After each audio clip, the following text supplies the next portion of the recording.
Time to sound off, Husker Nation. This is your Real Red Reaction Show on Lincoln's KFOR. Call the show now at 402-489-1240.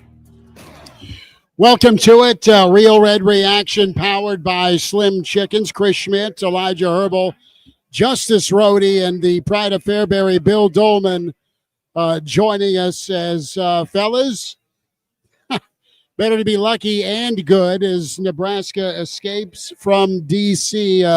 Thriller 34-31 against Maryland. And stop me, fellas, if you've seen this before, but a game of streaks where it's points by Nebraska, it's points by the opponent, it's points by Nebraska, and the Dylan Raiola redemption drive to key for the final points. Nebraska able to get off the field on fourth down. You can sound off and join us here. Reaction to Nebraska moving to 5-1. 489-1240, 489-1240, or 800-825-5865. It was a glorious SIG-Ep Dad's weekend. As we won't get into the golf, we'll talk the football. Emmett Johnson, come on down, sir, as he had an amazing game, all heart. And guys, we've seen this before. We saw it just last week with Nebraska having a pretty good lead on a squad and unable to slam the door. Is Maryland able to reel off consecutive scores, going back to that pick six from Dylan Raiola? But I got to mention the composure and the poise of Nebraska in that 2-minute situation to go down and take the lead. Elijah, what'd you think? Bill, what'd you think? Justice, your thoughts as well. I just tweeted this. How many times in the last decade have we seen Nebraska blow it? They have the ball, 2 minutes left in the fourth quarter, a chance to go tie or take the lead. How many times? You can't even count on two hands how many times that has been the story for Nebraska, and they have blown it. Whether it be a turnover on downs, a boneheaded penalty, a snap that rolls between the quarterback's legs and puts you in 3rd and 44 or whatever it may be. Nebraska with the ball, with the chance to go down and take the lead, did it. It's cathartic. It feels great. It's after years and years of pain, it's only one. But man, did Husker Nation need to see a win like that? It was ugly. The whole game was ugly. I hated watching about 3/4 of that football game. But to see what Nebraska did, what Dylan Raiola did in the fourth quarter, whenever the game was on the line, hat tip. It was fun. That may have taken a year off my life, though. I don't know what to think. You said how many times have we seen them blow it? We saw them blow it 3 or 4 times in that game. I mean, they should have had a 14-0 lead, get a touchdown called back. They get the lead, had the momentum, had the crowd. Oh my God. I mean, that was, that's Delmarva, Delaware, Maryland, and Virginia. And that was put an NEB somewhere in there because God bless Husker fans. They travel to the Eastern time zone and they're going to go find their Huskers. So I thought that was spectacular. But look, Nebraska gave that game away 3 times, maybe more. The pick six was god awful. The throw across his body on the game-winning drive, I mean, that was in the air to be picked off. But look, the football gods directed the pass to Lindenmeyer, who got great yards after the catch. The falling down fadeaway pass. I mean, the fact that worked was spectacular. And the catch by I think that was Hunter, and then a great catch by Key. That game, it had it all. And usually over the last 20 years, I think we're all accustomed to seeing Nebraska lose it. We were not accustomed to seeing Nebraska win games like that through about 42 years because there were very rarely games like that. But that's a memorable one. I don't know if you say a win over Maryland is a signature win, but to win like that on the road, Nebraska reached a plateau. Now can they continue to climb higher? Where do we go with this? I mean, the program. I do enjoy the win, Kobe. I do enjoy it, but you gotta admit there were 3 or 4 times within the game that you thought this was it. but they did come back to get the victory. But there were 3 or 4 times when they played like the team that gives up a win, snatches a loss from the jaws of victory. But today, at the end, they pulled it out. But we saw mistakes that they should have won the game by a couple of scores. They should have. But they came through with a rare 2-minute drive type victory. You didn't see that very often. Look, hats off to him. Hats off for Rhule coming back, because he did not play well, but he made the plays when he had to make it. So I'm enjoying seeing Nebraska win this game, but I don't think it should have been that way at the end. But hats off that they got it done. Cardiac Cornhuskers, 489-1240 or 800-825-5865. Can find us on YouTube with Real Red Reaction, the Average Joe Sports Show, KFOR Twitter, and also the Average Joe Twitter handle at AJ Sports Radio. The receiving line, there is some barbecue behind me that smells fantastic. There's a Cash Bar to my left that, Sig-Ep dads have been ponying up since we got done golfing, pouring beers, and the roar of the rail yard, something spectacular. You smile when you hear it. We'll get a lot of your comments in. We'll take your phone calls as well. Schmidt, you're having barbecue back there and you didn't invite me? Hurt my feelings. Shout out Gus Johnson. Well, I haven't had anything yet. I mean, I'm hunkered down and I'm getting side-eyed and looked at, and security came to ask what they're doing. I said, I know Bill Doleman, Elijah Herbel, and Justice Rhody. Oh, you're good. You're good. So we're excited that this turned out the way it did for Nebraska fans as they pack up for Minnesota next Friday. But listen, Bill, you're right about it didn't have to be this way. But I think by now, Game 6, we now know it's going to be this way. Nebraska is good enough to jump out on teams by a score or two. Nebraska hasn't figured out yet how to put somebody away. And Nebraska will not blink when it looks bleak. And I think the play that kind of encapsulated this team's grit was the little dump off to Emmett, where he breaks about 38 tackles, gets down into the red zone, and then they got to settle for 3. Nebraska, a lot of warts that need to be frozen off, yes. The defense, some shoddy tackling today, minimal pass rush, although they came alive in that final minute 8 that Maryland had to go try and tie or win. And Nebraska's secondary, Washington's going to is a dude. I mean, he made some throws with guys in his face. He made some plays on third down. Maryland was 7 of 15 on third down. Maryland found their running game. Maryland ran the football third quarter and part of that fourth quarter, but it is situational. And Nebraska got some stops when they needed to go on the road, blow 2 10-point leads, put a 2-minute drill together for the win, and be -3 in turnovers is incredible. Is absolutely incredible. This was ugly. You're not going to like how it looked. You didn't probably enjoy watching most of that football game. No. But it was the exact game that Nebraska needed.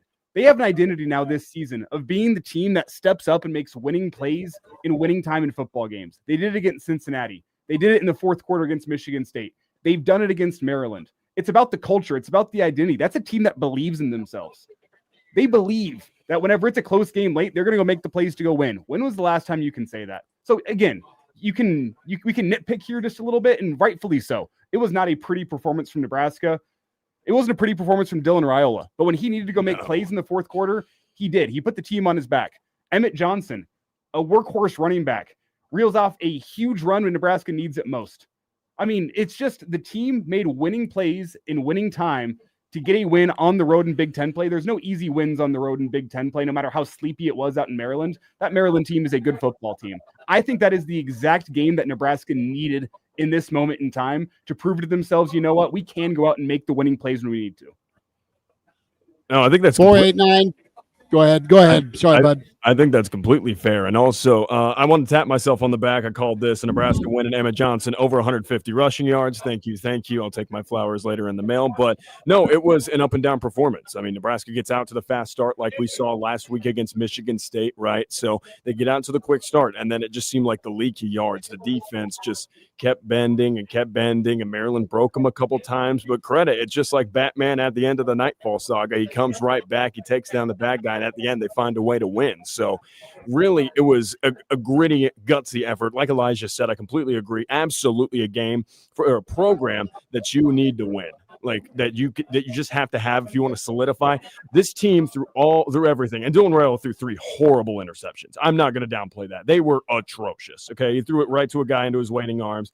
He throws one that on an in-breaking route from Cortez Mills where he just leaves it behind him, and then the second one where he's just trying to throw it out of bounds and just does not get it there, and it hangs up in time for somebody to pick it off. I mean, bad interceptions. But how about Emmett Johnson? Dana trusted him. They trusted the offensive line. I thought hats off to the offensive line for the run blocking job. Dylan only gets sacked once. It's at the end of the first half. I thought they did a great job really keeping the pocket as clean as they could. Good game plan to get the ball downhill within Emmett Johnson's hands, get it into a playmaker's hands. Now, Isaiah Hunter was phenomenal today. I thought he made some big plays. Dane Key came up huge when they needed him. And at the end of the day, I mean, the guy you pay $3 million for orchestrates a drive within 2 minutes, and they go steal one at the death against Maryland. I mean, that's the kind of win that the program needs. It does have its blemishes, but I think you just take that and you run away, you skate out of College Park, and you say, hey, we're happy to be 5-1 just from the win column again. Gray Woman 79 says, yeah, I picked Maryland, and it was looking that way. How are you? What did you think? Dylan Rhule is a fraud, and he's soft. Wow, Uncle. Oh, that's cold. Junior. He doesn't live with me anymore. So Junior on the sauce right now, Schmidt? Did he have a little something for Dad's weekend? He did not. Okay. So he's thinking level-headed right now. And Dylan Rhule was rough for a good portion of that game. Yeah. But whenever he needed to go make a play, that throw to Lindenmeyer, top tier. That throw to Isaiah Hunter while he's falling down, top tier. I think we rightfully can critique Dylan Rhule's performance with those 3 interceptions in the middle portion of that football game. But you also have to give him his flowers for what he did on the last drive. Nebraska hasn't had a quarterback that can put together a last drive like that since Zach Taylor. I was going to go Zach Taylor. Joe Gans. Those are the 2 names I was going to go with. 10 points. Flowers for that. 10 points in the fourth quarter. A 10-0 spot. Maryland shot out 14 rip in the third quarter. Nebraska finishes in the fourth quarter with 10 unanswered. Again, back to the streakiness of Nebraska the last 2 weeks. And Bill, I want to get your thoughts here on one thing that we've talked a lot about, and that's Nebraska's run game, guys. Let's go around the horn there. We'll hear from Matt Rhule coming up. Your comments in the stream, 489-1240 to get in. Other Brian had a heart attack. A lot of joy. The other Brian was on site there at the Nebraska-Maryland game, but I like what Nebraska did. Nebraska went for 193 yards on the ground today. They didn't run the football as an afterthought. They came out of the gate with intent to try and run downhill. Obviously, that slowed down Maryland's pass rush. Nebraska just allowing 1 sack on the day. Turner Corcoran in some big-time minutes as he got dusted off at left tackle. The final drive, so good on for Turner Corcoran being ready. But, Bill, Nebraska made a point to run the football. They turned to it. They turned to it on first down. And they were set up for second and manageable a lot. Bruce and Spearfish, yeah, EJ is pretty good. And he was the heartbeat today. He was in an unsteady game. He was the slow and steady hand. Slow, not knocking him. I'm saying just he was there to lean on, to use. And he brought a lot of energy and momentum in a half-empty joint, down by a touchdown after that pick 6 that felt like 2 touchdowns, and then you go 3 and out. Nebraska's defense made enough plays. They weren't great, but they survived to get the football back to the offense. Kenneth Williams showing up on special teams, 2 for 2 on field goals. And Nebraska in a pressure moment delivering. That's the story. And Emmett Johnson, a big part of that story today with his grittiness. I've been a big fan of Emmett Johnson since the day he got to Nebraska. I just think he's been tough. He's not a great run blocker or pass blocker, beg your pardon. But today he looked like an alpha back. He's been a nice running back, but today he looked like the kind of guy that can carry a team on his shoulders, and he did.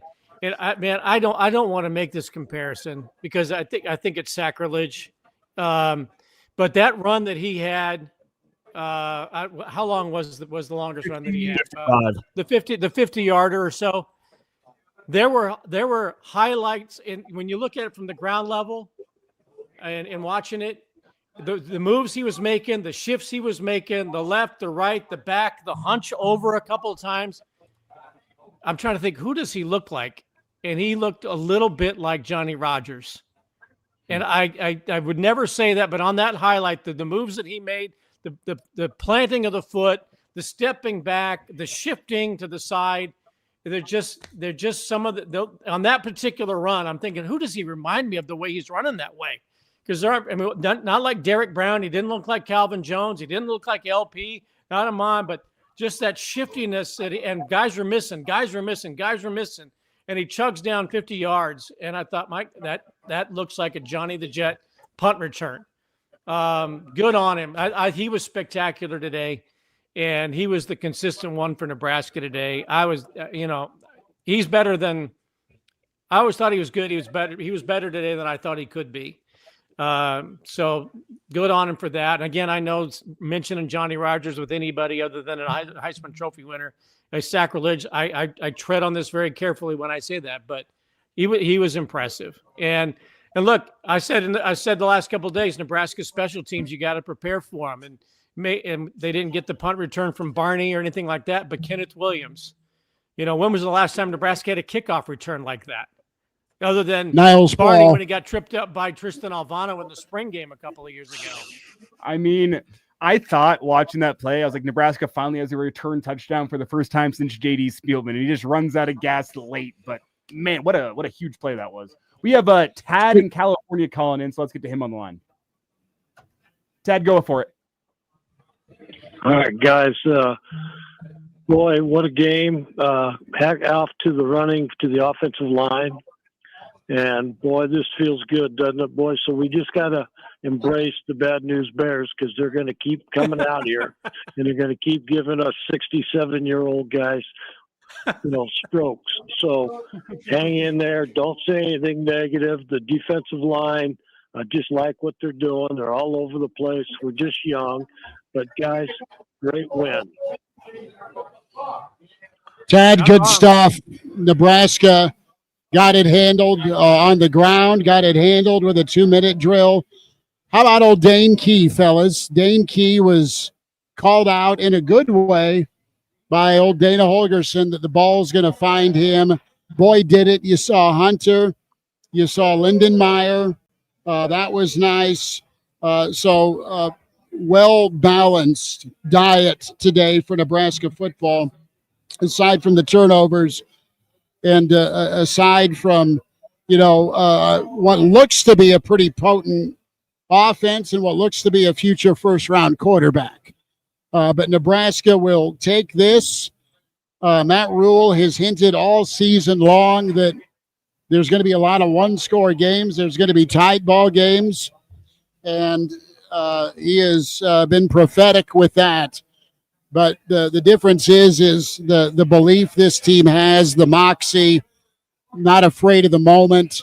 At some point as the season moves forward, you'll need to put some teams away when you do jump out because you had stretches that you were clearly the better football team. You came out with great energy. You came out with a great script. You came out doing a really nice job stopping the run and getting after Washington. And he didn't get comfortable, but you're up 10-0. Again, you stall in the red zone. Instead of 14, it's 10, and then here comes Maryland.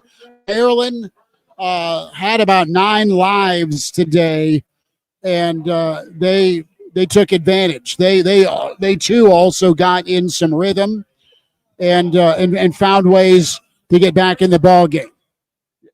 And I can't remember who brought it up earlier in the show. It may have been Vic. I think it was Vic out in Colorado. I had mentioned this earlier in the week, so make sure you check out the Average Joe Sports Show, 4 to 6 every single day, Monday through Friday, and then the weekend editions as well. If you're just checking out the reaction, make sure you do that. But I had mentioned it so many times, the year 3 Matt Rhule thing has been brought up.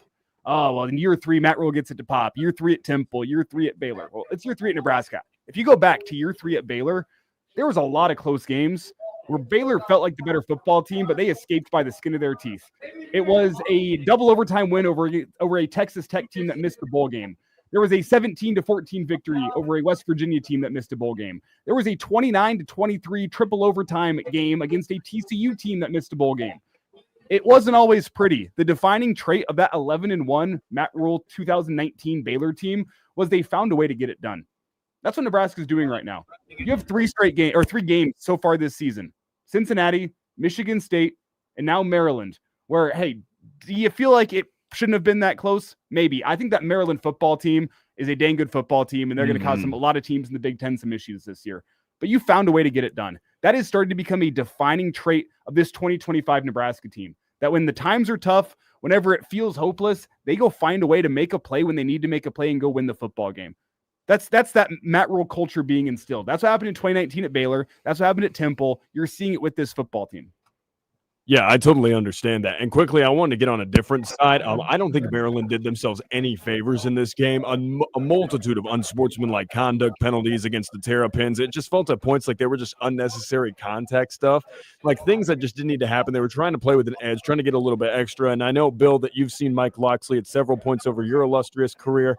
I don't know if they've ever been that undisciplined, but it felt kind of off the rails from a Maryland team. And ultimately, I think their undiscipline kind of did them in, plus Nebraska executing with the high-level talent they had down the stretch. I'm curious on your thoughts on that. I love Justice making sure he gets rounded at the end of the semester from a C+ to a B with those illustrious career. Love you dropping that one in there. You're trying to get some points for the grades. Wise you are, Justice, I must say. That doesn't surprise me. There was that at keeping to bring up New Mexico, but they were undisciplined football teams, but they were losing, and they had a losing mentality, and there was just undiscipline. And look, he's a great guy, but there were things with Maryland. Look, I don't watch a lot of Maryland football, trust me, but when I have seen them, there are things that they do that cost them, that just seem as though it's the same stuff I saw before. There's something that's preventing them from, really taking the next step. So no, to be honest, I wasn't surprised by some of that stuff. It's too bad. He's got a great quarterback who's going to make a lot of money probably at another school someday. Now that, as Barry Switzer said, NIL stands now it's legal. I could see a guy like that getting a lot of money to go to Miami or something, even though he's a Maryland native. But Malik Washington is a fantastic quarterback. He'll probably stay because he's from Maryland and Locksley's there, but he could make a lot of money someplace else. I think he'll likely stay at Maryland, but he's going to be a problem in the Big Ten moving forward. If Maryland can't put pieces around him, that's the only case I could see him transferring. He committed to Maryland for a reason. His relationship with Locksley dates back, I think, to when he was in like 8th grade. He goes way back with Locksley. He loves the coaches there. He loves putting on for Maryland. That's what Locksley wanted in his team this year. And Washington embodies that, a guy that wants to play for Maryland as opposed to the name on the back of the jersey. But we'll see. He is a very, very talented quarterback. And it's a credit to Nebraska's defense that they're able to get off the field at the end of the football game. Washington didn't make a great throw on 4th down, but you did a great job to make it tough for him by putting the pressure on him, forcing that grounding call. The defense stepped up. I mean, that Maryland team felt like continuously was driving the field on Nebraska. They got 2 huge stops when they needed it. One, after you kick the field goal to go down by 4, you get a stop, you get the ball back to your offense. And then with enough time left on the clock. Maryland had 2 timeouts, and how much time was left? Like a minute 20 something. A minute 8. Minute 8. Yeah, they had enough time, and your defense stepped up and made a play. with that intentional grounding call that they forced, and then on fourth down, getting off the field. Credit to that Husker defense. It wasn't just the offense making a drive. That was incredible. But the defense stepped up when they needed it to. It's Elijah Herbel, Bill Doleman, Justice Rhody, Chris Schmidt here. Real Red Reaction powered by Slim Chickens, 14th and Pine Lake, 84th at Old Shady. Go celebrate. Get some wings, get some chicken fingers, get a salad, get a dessert. Go see Hooksy and the crew.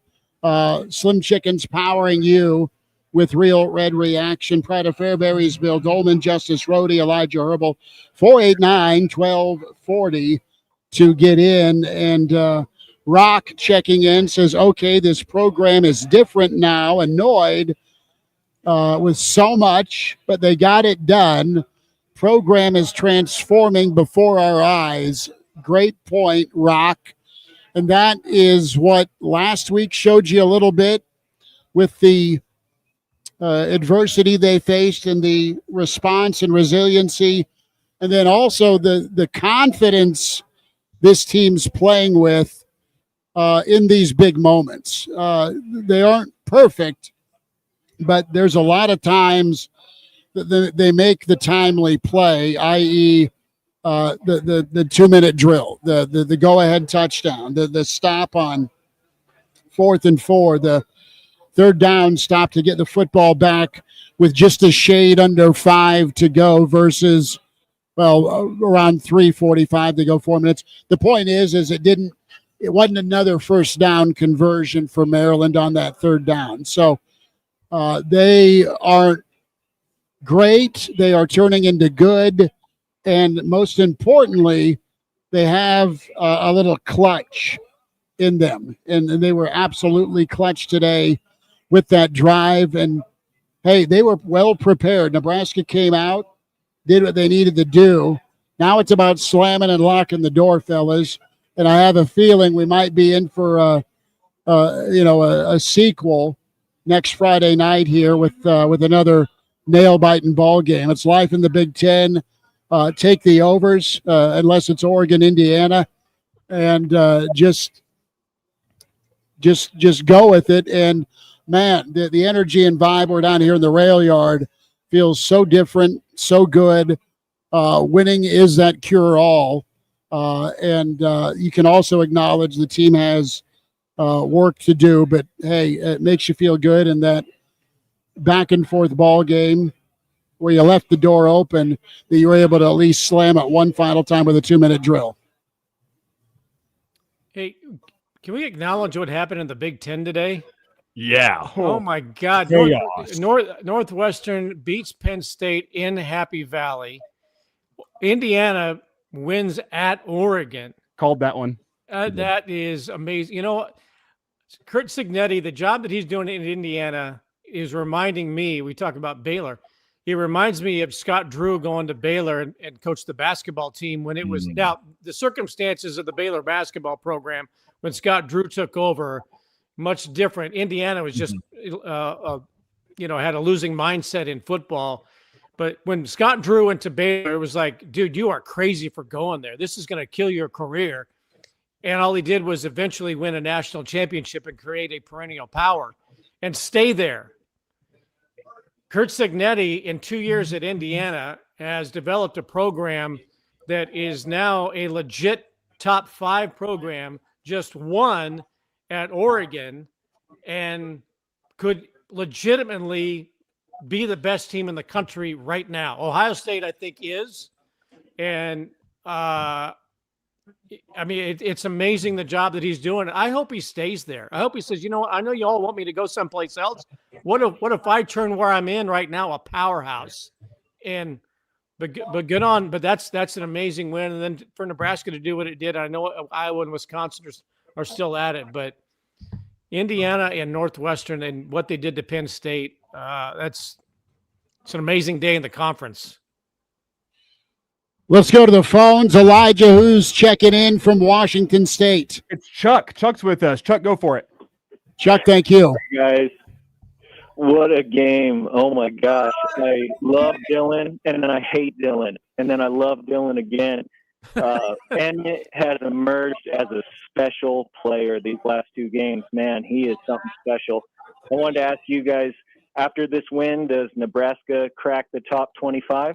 Oh yeah. Yes. Yeah. I'll say yes, but barely. They'll be at like 24 or 25. FSU lost, so they might as well throw them in. Yep. I agree. Go Big Red. Thanks, guys. I'm Chuck, appreciate you. I'm working to Chuck, gain, thanks for checking in. I'm working to gain information on this, Schmitty, but apparently Kenneth Williams was put on scholarship post game in the locker room. Can't confirm that. That's just what's going on. Awesome. Right now. That's awesome for him. So we'll see that video hopefully from the Husker content team. But Mike Eckler, probably with blood dripping from his forehead from headbutting people as they went off the sideline after the thrilling victory, probably just said, you know what, we're giving Kenneth a scholarship. But in all sincerity and seriousness, that was one of the key response moments for Nebraska where they took momentum back after a score by Maryland. You had Washington's return was big time. Nebraska ended up getting into the end zone on that drive and go back up by double digits. So it was a monster play when you look at a 3-point ball game on the road, -3 in the turnover battle. That is one of the plays that helped offset that turnover problem today. But Gray Woman, I get a kick out of your commentary. If I didn't need pills before, I need them. I need them now. But there's some happy pills because Nebraska won on the road and able to put a 2-minute drill together and escape Maryland. 489-1240. 489-1240. Skylar right on. Skylar chimes in on the stream. Special teams keeping Nebraska afloat this year, not on the bingo card. Find us on YouTube, Average Joe Sports Show, Real Red Reaction. On Twitter, AJ Sports Radio, KFOR, KFORnow.com. And the number to get in at 489-1240. 489-1240 or 800-825-5865. How are you reacting to this come from behind victory? 5 is 1, quoting John Mellencamp, says, come on, baby, make it hurt so good. Sometimes love don't feel like it should. Hurt so good. Pretty good. That's good. Hey, how about Nebraska's receiving core? Yes. I'm kind of going back in time again. You know, I'm equating Emmett Johnson, just one run, to some moves that, you know, look like Johnny Rodgers-esque, but and Rhule, you know, the good or the bad, Nebraska lives and dies with it today. But I think part of it too on that last drive was you didn't have to wonder who he was going to throw the ball to because he has, I think if you look at this receiving core, any number of options that are viable options, you know, whether it's Hunter, whether it's Key, whether it's Lindenmeyer, whether it's one of the young people, young guys that are out there, or Emmett out of the backfield. And so I'm wondering, is this the, and granted, there's not a large sample size given the way Nebraska ran the ball through the 80s and 90s. Is this the best receiving core in Nebraska history overall? I'd say so.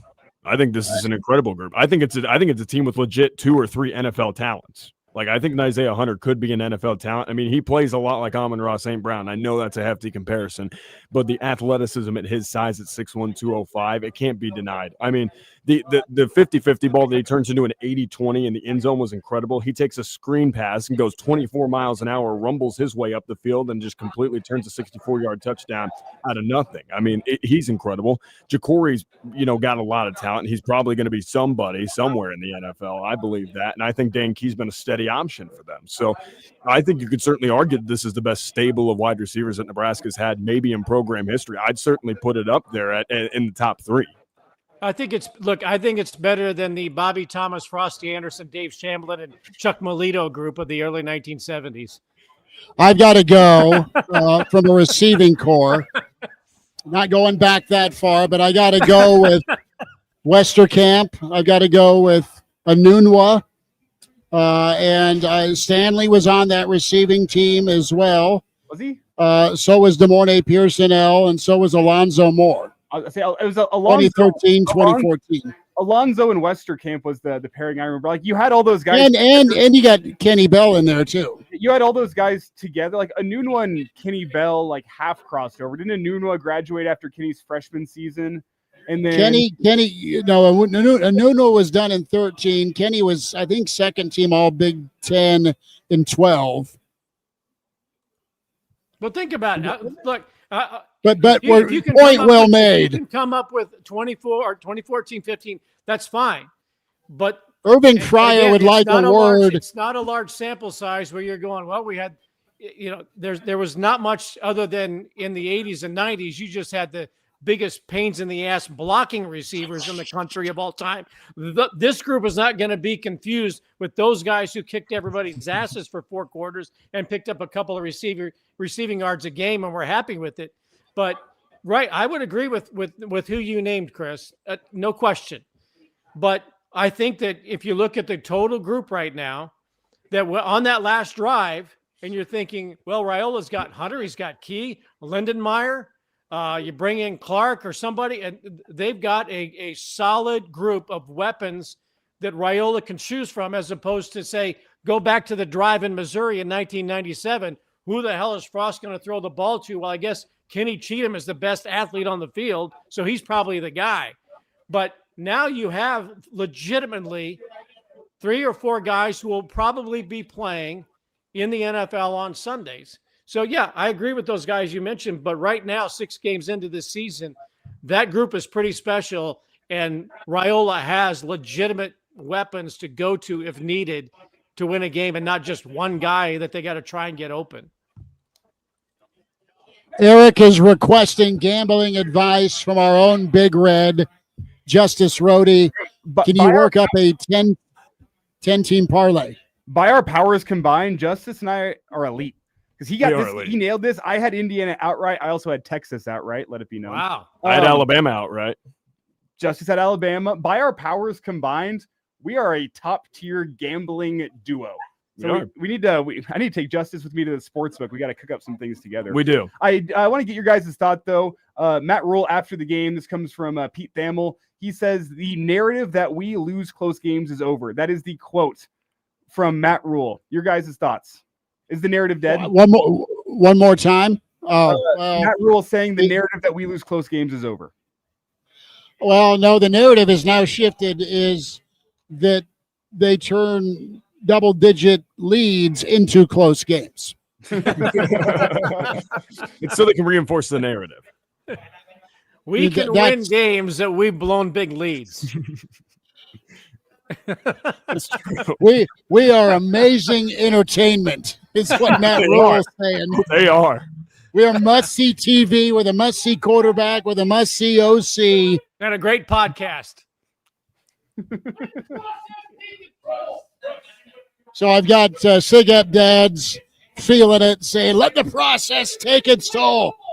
Huh. I feel like that's a good time. Can we take our first break of the show here? We're going to get the sponsors page. We will step aside. More time for you here. 489-1240, 489-1240 to get in. It's Real Red Reaction, powered by Slim Chickens, 14th and Pine Lake, 84th and Old Shady. As appreciate Junior letting me tag along for Sig Up Dad's Day. Golf and football. A lot of oh no, oh yes in the rail yard, even before last call. So it works out well. It's Elijah Herbel. It's Justice Rhody. It's the pride of Fairbury, Bill Doleman. Chris Schmidt, a quick timeout. We'll hear from Matt Rhule. More of your comments here with KFOR and KFORnow.com.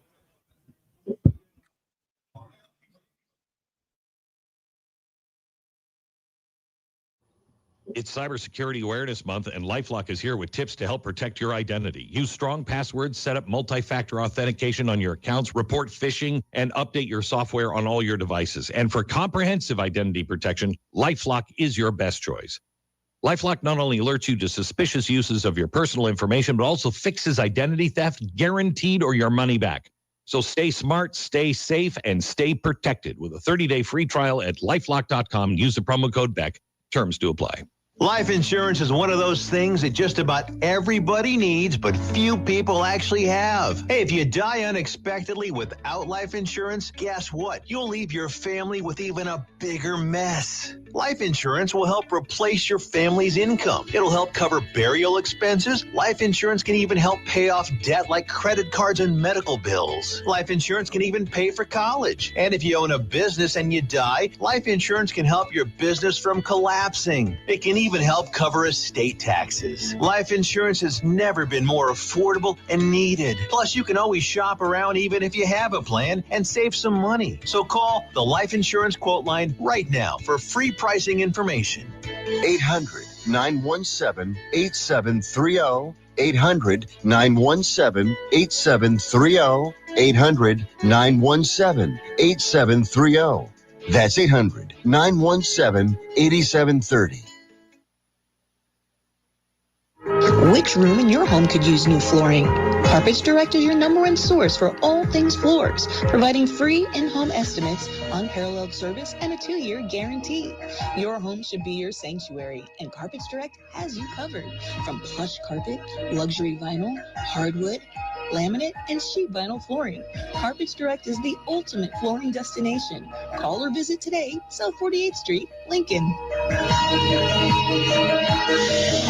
Sartor Heyman is celebrating 120 years of brilliance, and you could sparkle too. We're giving away a $6,000 diamond pendant to one lucky winner. It's simple. Register online right now at kfornow.com. Picture it, a stunning 1.2 carat diamond pendant worth $6,000. The perfect way to celebrate life's brightest moments or the ultimate gift for someone special. Don't wait. Enter today at kfornow.com and join Sartor Heyman as they celebrate 120 years of sparkle and tradition. Sartor Heyman, Lincoln's jeweler for life's shining moments. Join the movement to end breast cancer. By supporting Making Strides Against Breast Cancer on October 19th, you're helping save lives through groundbreaking research discovery. You're providing patients, family, and caregivers with access to a 24/7 helpline for answers and support. When you donate to the American Cancer Society, you're providing help to those when and where.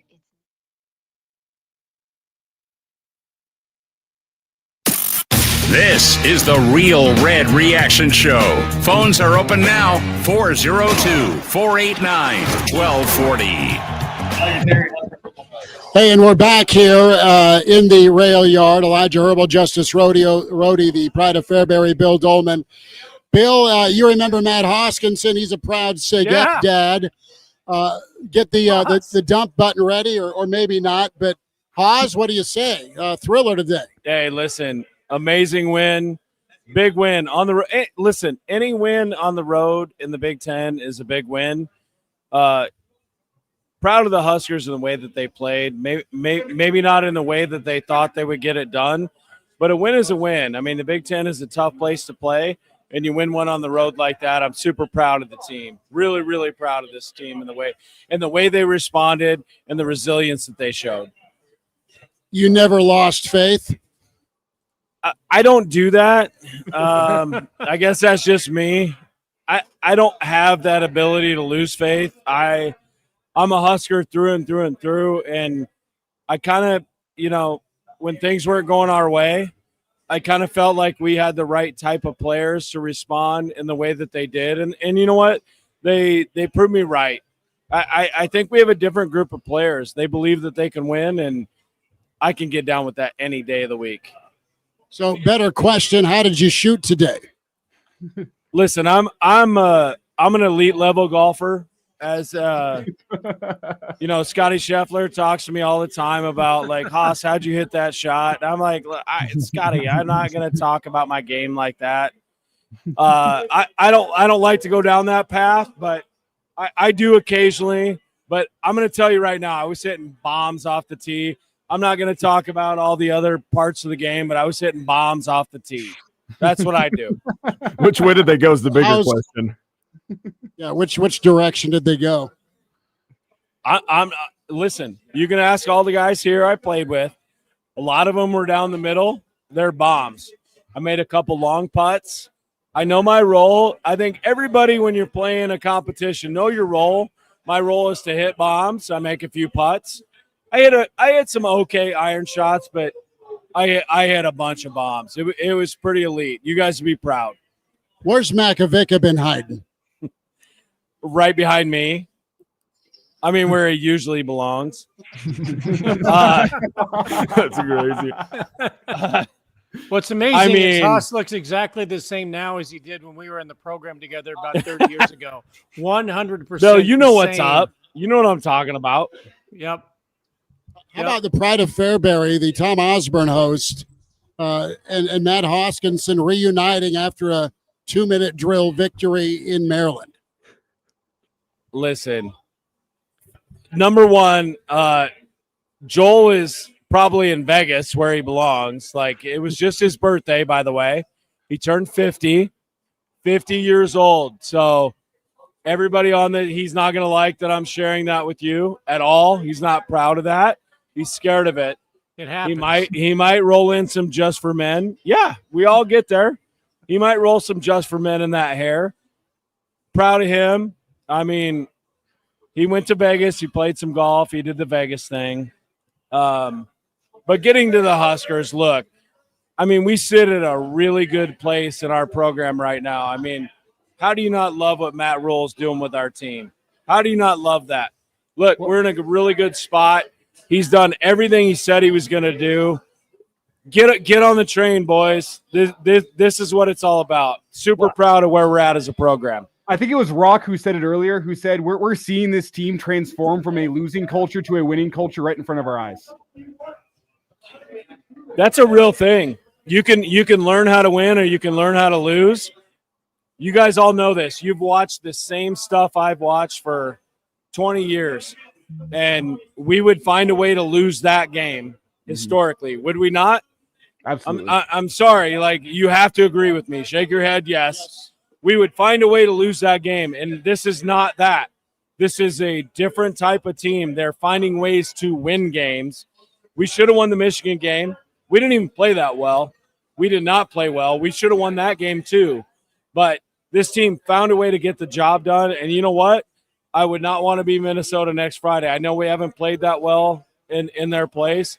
I'm telling you right now, Nebraska gets it done next Friday too. We'll be up there. It'll be a Average Joe Road show. Matt Hoskinson, 3-time national champ, standout Husker. Hoss, go get a burger, buddy. Thank you much for popping on. Good to see you again. It's been a while. Thanks for having me on, gentlemen. Appreciate it. Thanks, Go Matt. Big Red. GBR, baby. It's, former Husker Matt Hoskinson with us here, the Average Joe Sports Show, Real Red Reaction Show as well. Waiting the appearance of one Bill Hooks. Said he'd be hopping on with us here shortly. Nebraska gets it done. Well, he talked about the Minnesota game. I don't want to get too far ahead of ourselves here, but Emmett Johnson's had that game circled. He just had the best day of his Husker career, and now he's got a revenge spot coming up against Minnesota next week. I'm excited for what Emmett can do in that football game, but I don't know if we're talking enough about Emmett Johnson here and his performance today. Career high in yardage. I think it was 23 touches for 193 yards for Emmett. He was on fire all day long, running hard. Maryland couldn't tackle him. We have Zane, a proud SIG-Ep that's here for a little Real Red Reaction karaoke. What'd you think? Of the game? Yeah, What'd you think of your golf group's alcohol consumption today first? That's high. Very high. A lot. And we're getting dialed again, so let's go. Let's go. Yeah. Zane, I have to ask you, did you walk onto the 18th hole stumbling or straight? Straight. Back to the game. What'd you think? So coming in, Maryland is a good team. They're good. So I honestly thought it was going to be a close game, and it was. But I did bet on Nebraska spread, and it did not go well. So a little mad about it. Love the honesty. And I think Dylan Rhule needs to be a little more active, a little more pocket presence is what I'd say. A little more pocket presence because he does not have any at all, and it's a problem. But it worked out. It worked out. Zane, Like it. Good stuff. Appreciate you popping on Real Red Reaction with the Average Joe Show, bud. Thank you. Have a good night, guys. Thank you. There he is. We may have a few more stragglers if you guys are good with that from time to time. What's funny is you asked the question, what'd you think? And he asked, what, like about the game? He was thinking about something else. What else would you like to interview me about? I'm a man of many interests. We should ask him about Foursquare on the elementary playground. About the game? Tell me about Reno and the guy that tends bar with him and what we owe. Yeah. Look, you know, the game at Minnesota next week. It's going to be on fire. That's going to be so much fun. I know, but it's a game that I don't think we need to be looking ahead to. I think this win over Maryland needs to be appreciated for what it was, and I am almost ready to say it doesn't matter what happens next week for Nebraska. It does, but I don't want to lose sight. And I know Kobe, says I'm not enjoying this win, and for Nebraska, I am enjoying this win. That game had all kinds of drama and twists and turns, and we've not seen a finish like that in a long, long time, and maybe not since '97 at Missouri, or the win at Texas A&M with the Zach Taylor pass. Those don't happen very often. Westerkamp, but for Nebraska to pull that out and get the win and get to 5 wins, a win shy of bowl eligibility, which, look, we've been talking about, will Nebraska be bowl eligible by the end of November in the past few years? They're going to get a 6th win. Okay, so that's a foregone conclusion. I think the CFP is probably still a little far-fetched, but, on any given Saturday. But I think this is a win to enjoy for what it is, and it's almost reminding me a little bit of the bowl win over Boston College in December. That with that game, Nebraska reached a plateau. I think that game was so important for Matt Rhule's program that they got that extra time. And not only did they get the extra time and the practice and all of that, and they got the stage for a day in Manhattan, but they pulled off a win that sets the stage to build off of for winter conditioning and for recruiting and all of that. And I think today's win on the road is one of those plateau moments that you just appreciate it for what they were able to accomplish. And if they should lose on Friday, I don't think it's a backsliding moment. I think that Nebraska learned something about itself. It gained confidence that it can come back and win when it has to. They've got great receivers in clutch time. They've got an alpha back, and that they can win games. So should Nebraska win next week? Yes, but I think that this is a plateau moment for Nebraska football at Matt Rhule's program. And no, I don't think Penn State's going to take him away. I think this is a program that continues to build from here. One thing you lose this game today, about, Captain? And it would have been a backsliding moment. But you've one more time. Well, Captain says, what am I talking about? I'm talking about don't look ahead to Minnesota. And I don't think that it's so much as on Nebraska's got to win at Minnesota. I think you appreciate this win for what it was and what it can do for the program going forward. And I think this is I don't want to say signature, but I think for Matt Rhule, this is like the Boston College win, that it's a benchmark and you build from here. I don't think you have to win at Minnesota, because I don't think a win at or a loss at Minnesota detracts from what they did today. This was important today. That's all I'm saying. It's a benchmark game. Guys, one thing to note here moving forward, and I don't want to bring the mood down here, but Nebraska still has left tackle controversy. I'm not sure if you guys noticed. After that holding call, it was Turner Corcoran playing left tackle the rest of the football game. Pritchett was back to the side. Good. And that was the right move, because Turner's been in college longer than Tommy Callahan. So it worked. He was ready, and he performed, and he didn't get beat. And it was an obvious passing setup with that 2-minute drill. Good for Nebraska making the move they needed to make. I want to go here along with your Corcoran comment. When you bump into listeners and other folks out in the rail yard after the pick six, and the rail yard's been jammed. To a T, everyone turns to their buddy they're with and says, "Where's Latif?" There's that out there, right? Where the expectations of Dylan are pretty enormous. And he delivered big time on 3rd and 10 last week. He delivered today with a 2-minute drill. I know we keep underlining that. But there's this expectation, guys, do you think by the fans for him to play flawless football? And look, quarterbacks are going to throw interceptions. And sometimes they're going to throw pick sixes. And sometimes they're going to have a day where their numbers look like Joe Daly, where it's 4 touchdowns and 3 interceptions, and they don't win the game very often.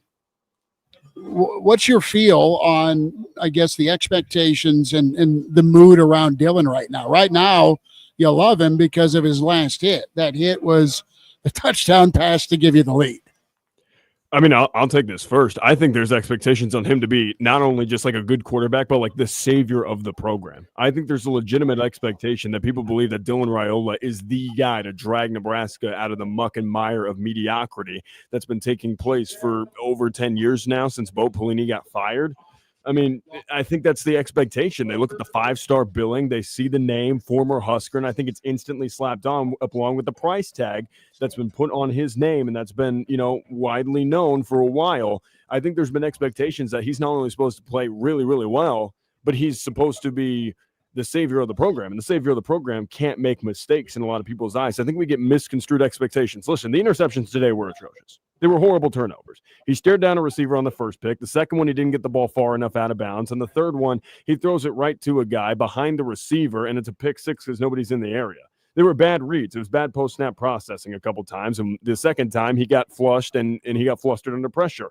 But he did stick it out, and in a moment where last year he would have turned and folded and this team would have had no opportunity, Dylan Rhule dragged that team in a 2-minute drill scenario that Nebraska, frankly, over the past couple of years hasn't been good in, and he dragged them into a 2-minute scenario with some wide receiving help. He was able to get them down. I think there is a lot of expectations placed on Dylan. Are some of them too lofty? I would believe so. But are some of them also warranted because of the price tag and the billing that he had? Absolutely. So I think we're walking a fine line here, but ultimately I think people are tapping him as the savior of the program, and I think that's really lofty expectations to put on the shoulders of a 20-year-old kid. Can you separate the 3 interceptions from the grit he showed late in that football game to drive you down, get the field goal, and a touchdown drive? Can you separate those, or you have to look at them together? I think, because the end game, the end goal is to leave DC 5-1. They did.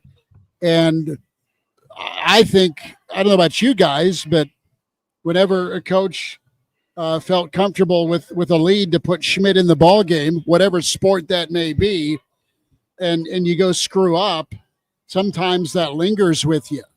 The mental toughness part of it is very real, and he has it. His coaches absolutely have made it part of the culture that you've touched on, Elijah, and I can separate it. The question is are you gonna see corrections? Are you gonna see next Friday night the same thing where you're careless with the football? What did we see today? Nebraska, with their game plan, really didn't allow Maryland to tee off. So you saw the offensive line get better, which was big. But when it comes to Dylan, I can absolutely separate it because he went out and after 3 turnovers, after some rough quarterback play, some poor decision-making, some careless decisions, he found a way after all of that to go out and finish and win it with his teammates. I can absolutely separate the bad and the good because that good is a win, and that's the heaviest weight to me is you get out with a win because of the plays you made down the stretch after such horrific play. Quick note here, guys. We've reached the top of the hour, so I do have to remind that you are listening to the Real Red Reaction Show on KFOR Lincoln. That's FM 101.5, 1240 AM. Also streaming online, KFORnow.com. I believe that fulfills the requirements for our legal ID at the top of the hour. Good man. As a reminder, you can also stream the Real Red Reaction Show online Find the Real Red Reaction Show on YouTube, or find the Average Joe Sports Show on YouTube. KFOR Radio on Facebook and Twitter as well are all places you can check out the show online. But if you're listening on the air, this is KFOR Lincoln 101.5 FM and 1240 AM KFOR. I think I've done my job there. Is that correct? Good due diligence there. Yep. No, Game Dog checks in. Approves. Game Dog checked in with Nebraska's secondary. Guys, what'd you think of Nebraska's secondary? I thought there was some miscommunication. I thought there was some blown coverage.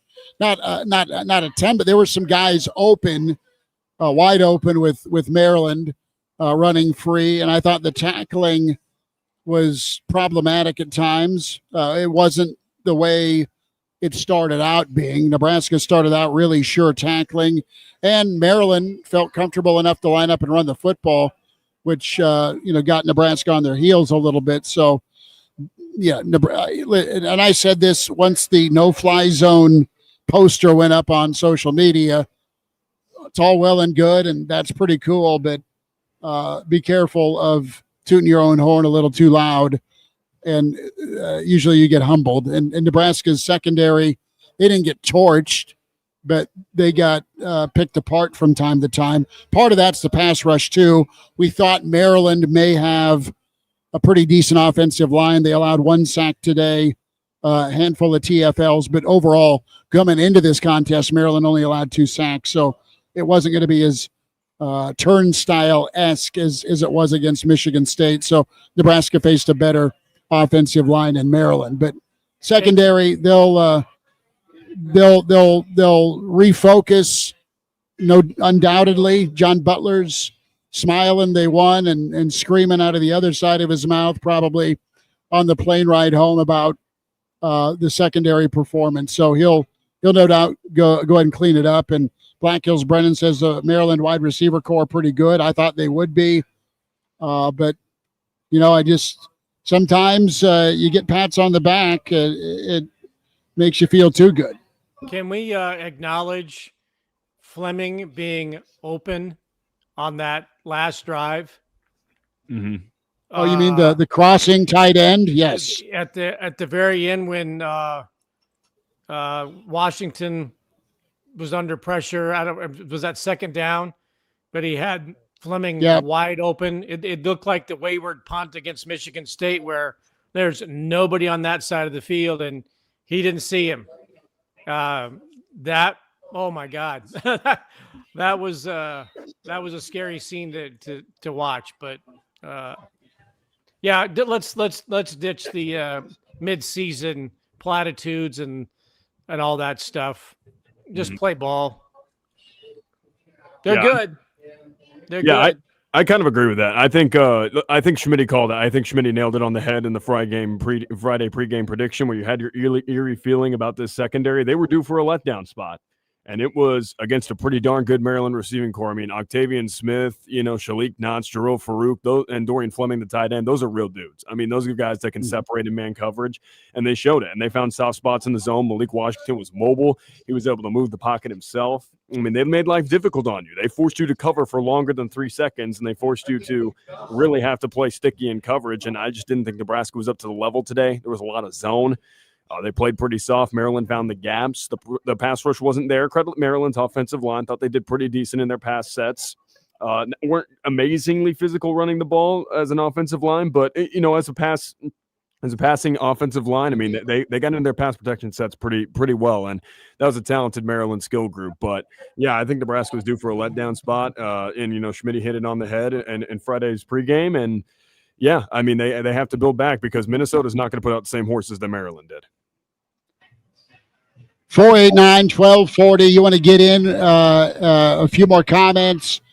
Elijah, how long do we go over the air and how long do we go after dark? And we still got to get Matt Rhule. Yeah, we have a phone call coming in, so I'll give you a second there. We have 25 more minutes on the air and 11 minutes of Rhule, including a 3-minute commercial break. That's what we're looking at timing-wise while I grab the phones here. Okay. So Cincinnati beat UCF, by the way, today. Somebody was asking about Cincinnati. Yeah, they beat Central Florida 20-11, and that drops UCF down to 3-3 after their big wins over Jacksonville State and the like. Cincinnati is now 5-1 on the season, with its lone loss being to Nebraska in the season opener. That's your Cincinnati update today. Here's what's going to need to happen the rest of October and the rest of the season for Nebraska to keep winning ball games. More Emmett Johnson, more run game performance like you had today, home and road.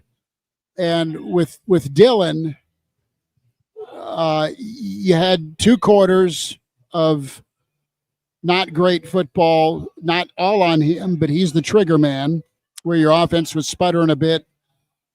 And you're going to need to play better and make better decisions, right? Turnovers are going to happen, but it can't. You're not going to have another game like this season where you're -3 in the turnover margin and you're going to win. Got away with one today. You made your own breaks with that win, that winning drive. But Nebraska, they can't have this type of quarterback play. They want the 2-minute drill part of that. Okay. They want the first half, Dylan.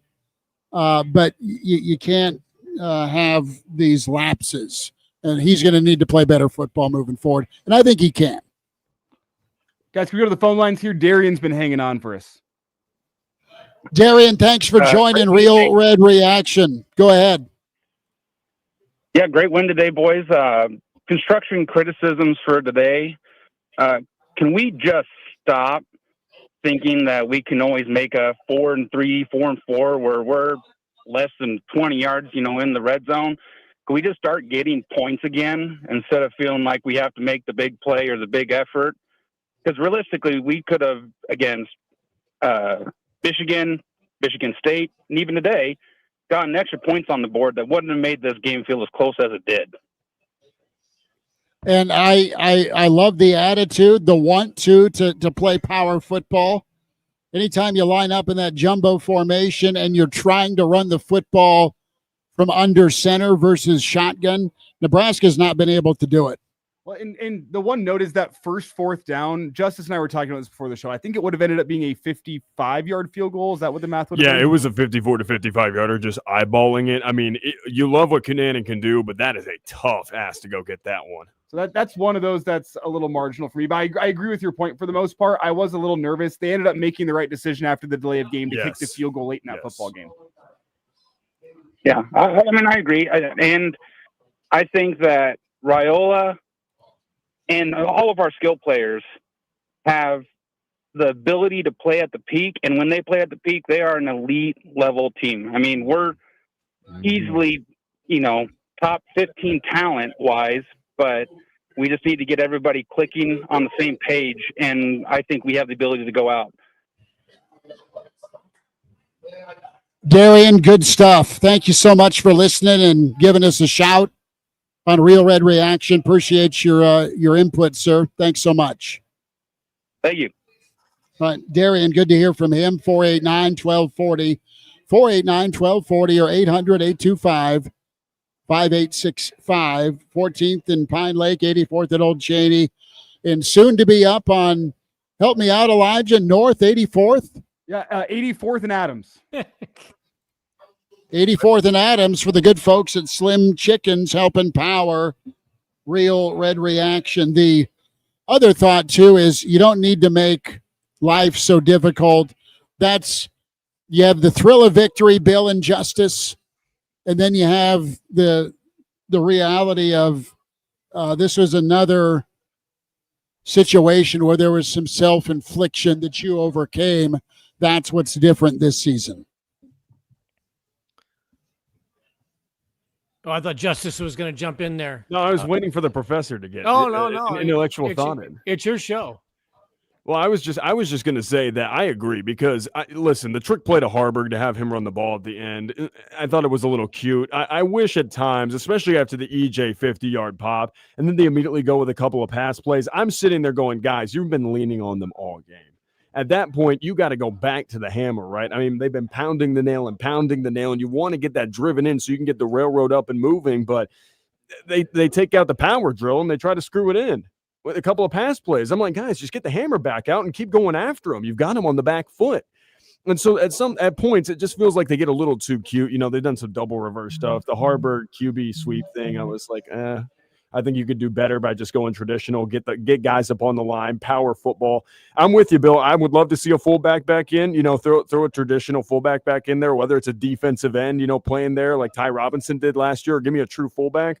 I think an extra block would be great, but I would love to see some power football in the red zone. I think they try to get a little too cute in the end zone. I love an RPO, but maybe let's stop it with the fake plays. Let's go to on the touchdown. I mean, Jake Butts said, I think you got to run it here. And I'm thinking, I think you got to run it here. And Dane Key made a great catch and a great twisting play to get into the end zone. So in the end, it worked. But I think anybody watching that and knowing Nebraska's ability to not get points, inside the 10 and inside the 5 is thinking, yeah, run the ball. You got a guy with 176 yards and they're not stopping the run. So why not just pound it and score? But nope, we throw on first down, run on second, throw on third. And then I know Dylan is confident, but we got to quit treating him like he's James Vanderbeek and Jonathan Moxley. He wants to go for it on every fourth down every time. And it's like, well, Mox wants to go, so I guess we got to go. Yes, the best thing that happened was the delay of game penalty. They had to kick the field goal to get the points, which ended up being the final margin of victory. Do we have confidence that Nebraska was going to score on fourth down and goal? I don't have that kind of confidence. They've not proven that consistently they can put points on inside the 10-yard line. So when it's fourth down and 4 and Mox wants to go for it, well, I guess we got to go for it because Pat would. I get the points. The best thing that happened was and I hate to say it that way, but they had to kick the field goal. Yes, because I'm not convinced that they would have scored on fourth down and goal from the 4-yard line. So they got lucky. They got lucky that they had to kick it. Lucky and good. That the theme in DC. Let's go to Sam on the line. Dave, hang on. We'll get to you too. Sam, thanks for calling. And go ahead. Welcome to Real Red Reaction on KFOR. Well, I appreciate you guys taking my call, and I'll tell you what, Emmett Johnson, that guy ran so angry today. Mm-hmm. That guy, I'll tell you what, it's been a long time. You got to go back to Amir Abdullah, okay? You know what I'm talking about? Oh, absolutely. Little Amir to him, for sure. And I'll tell you what, Emmett Johnson, man, he carried his team on his back, and I'll tell you what, he was right out there with Dylan Raiola, okay? He was right out there. He's like, man, look, if you need somebody to throw the ball to, I'm right here, Nick. Okay, I'm going to take the ball to the house. You know what I'm saying? Yeah, absolutely. And you know what? Nebraska, that was one of the best wins. Look, I was born in '66, okay? And I'll tell you what, man, I haven't seen a great football game like I just seen today. That was fantastic. There was points where I thought, man, you know what? We're probably going to lose this game, but you know what? Nebraska came through, and hey, go Big Red. Hey, if you're born in 1966, Sam, thank you much for the phone call. If you're born in '66, you're not that old, so that's not that long ago. Let's not think you're like Father Time or something. Okay, vintage. Yeah, come on, Sam. Thanks for the call. Yep, Sam, nice job, brother.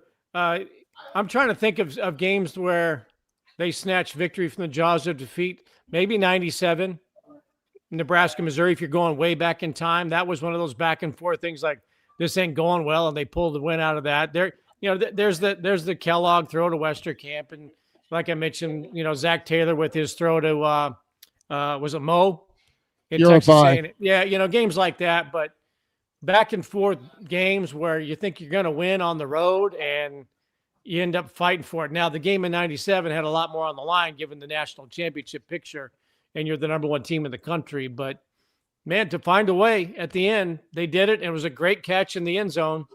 Dane Key was fantastic. He probably made himself some money today for some of the catches that he made. Hunter made some money today, not just NIL dollars, but I'm talking there are numbers on the draft board that have got to be going, you know what, those guys are pretty good. So good on them for coming through and helping out in the win. Let's go to Dave. Dave's been hanging on. Dave, thanks for listening to Real Red Reaction here on KFOR. Go for it. Yeah, this is the other Dave from the chat. So. Hey, Dave, how are you? How was the game, dude?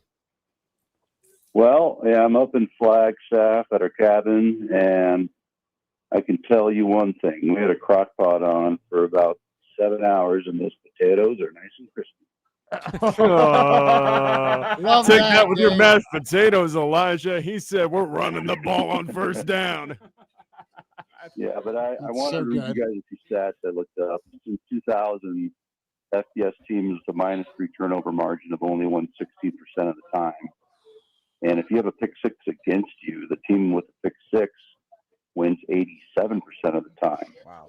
And if you combine those and you ask ChatGPT, which I did, that equals a 10% chance of winning. So we're really lucky to win this game. And I don't know, is it the moxie and resolve and Rhule just warning us all that everything's going to be so close? We have a winning culture all of a sudden.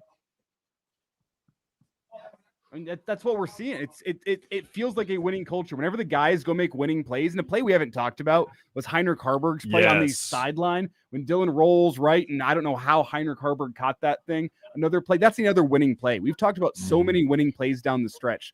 To get back, Matt Rhule said they've broken the stigma of being a team that loses close games. I don't know about that. Yeah. But I do believe that we are seeing. We did today. That we are seeing a team that has transformed from a losing culture to a winning culture before our eyes. We have seen that. It's a young team that's growing up right before your very eyes. I mean, you're seeing it. I mean, it's a baby taking its first steps. I mean, you are starting to see the flow of life start to happen for this team, and it may be frustrating at times. I mean, they may break some crayons, they may write on the walls a little bit, but I'll tell you what, they're growing up right before your very, very eyes. It's a beautiful thing to see. Yeah, and I'll Dave. And apologies, my reception here is notoriously bad, so it's coming through clear. That's luck. If we end up winning a lot of close games by 3 points, and we don't face a ranked team due to the schedule of USC and Penn State, I'm like, oh my Jesus, that's just amazing what's happening to them. But if we end up 10-2, and we've got 3-point wins over people, like Maryland and Minnesota and even Northwestern, are we still going to make the playoffs without a ranked win? I mean, that's what I worry about. I look back to what Indiana did last year. Indiana needed 11-1 to make it in. That's kind of what I look at for Nebraska this year. And then they didn't win by 3. We'll see what happens with Michigan against USC tonight. USC has the early lead in that football game, so we'll see what happens there. That might determine what November 1st looks like for Nebraska. That's a big game for Husker fans if they do want to make a college football playoff this year.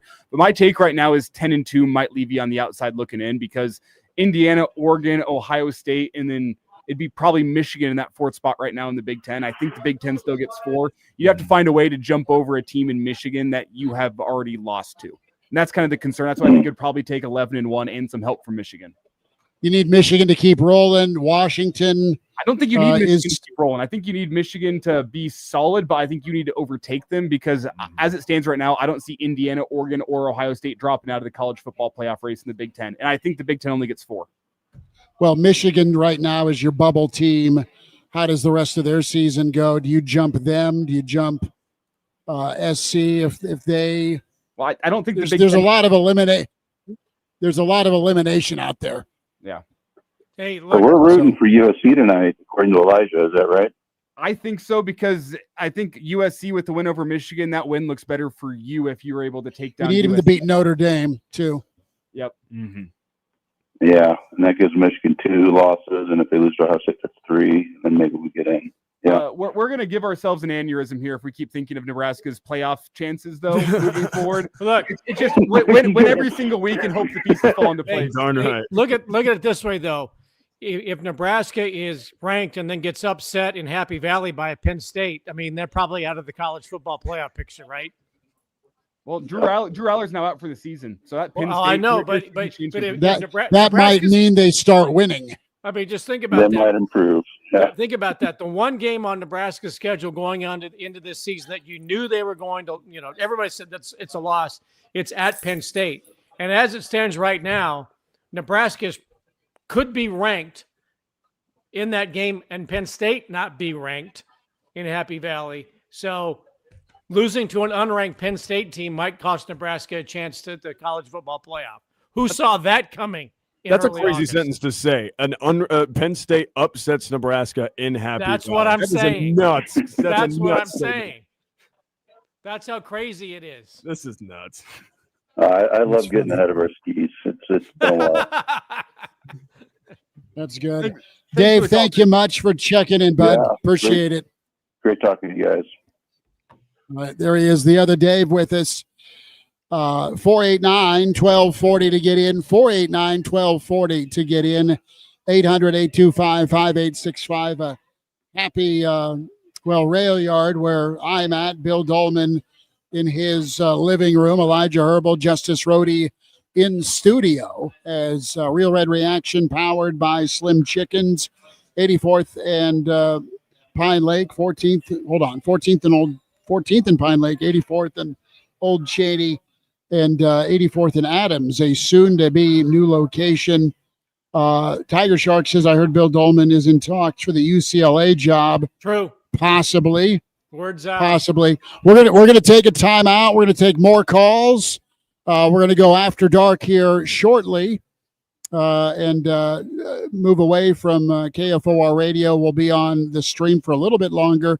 We'll hear from Matt Rhule. That's coming up as well. You're listening to Real Red Reaction powered by Slim Chickens.